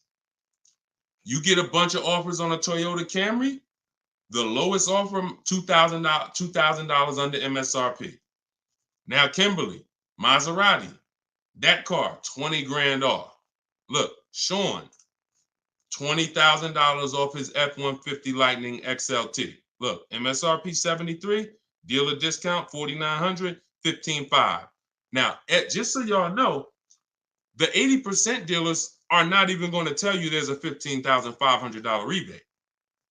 So don't think he was just looking at a bunch of offers and everyone had a $15,000 rebate. Some people tell you, okay, there's $7,500 in rebates. Some people tell you it's $2,000 in rebates. If you're sitting in front of them, what do they have to tell you that for if you don't have, you're not going to shop. The statistics show, unfortunately, average people are going to shop 2 dealers. That's statistics. That's something that we're trained on. 2 dealers. So if you're going to shop 2 dealers and you're going to shop like the average person, why the heck am I going to tell you there's a $15,000 rebate on this vehicle when you're sitting in front of me and we just negotiate? That's what you're going to get. So it's no way for you to predict where the bottom is. Look, it's no way. Look, this is Tiffany. Tiffany sent me this the other day. She used my book. She got a $44,000 CX90 Mazda 2024, $6,530 off. Look, you see it up at the top. Believe we got a good deal from what we learned from the rest of the book. This is a bid. Now, I'm going to tell you, I don't care how big the discount is. If it's from one dealer, that's not enough. Because again, the discount could look amazing. Wow, 7 grand off, 10 grand off, 15 grand off. Until you get the 5 offers minimum, what if the max was 20 off? What if the max was 25 off? I told you, I sold a Maybach when I was working for Mercedes-Benz. It had a $20,000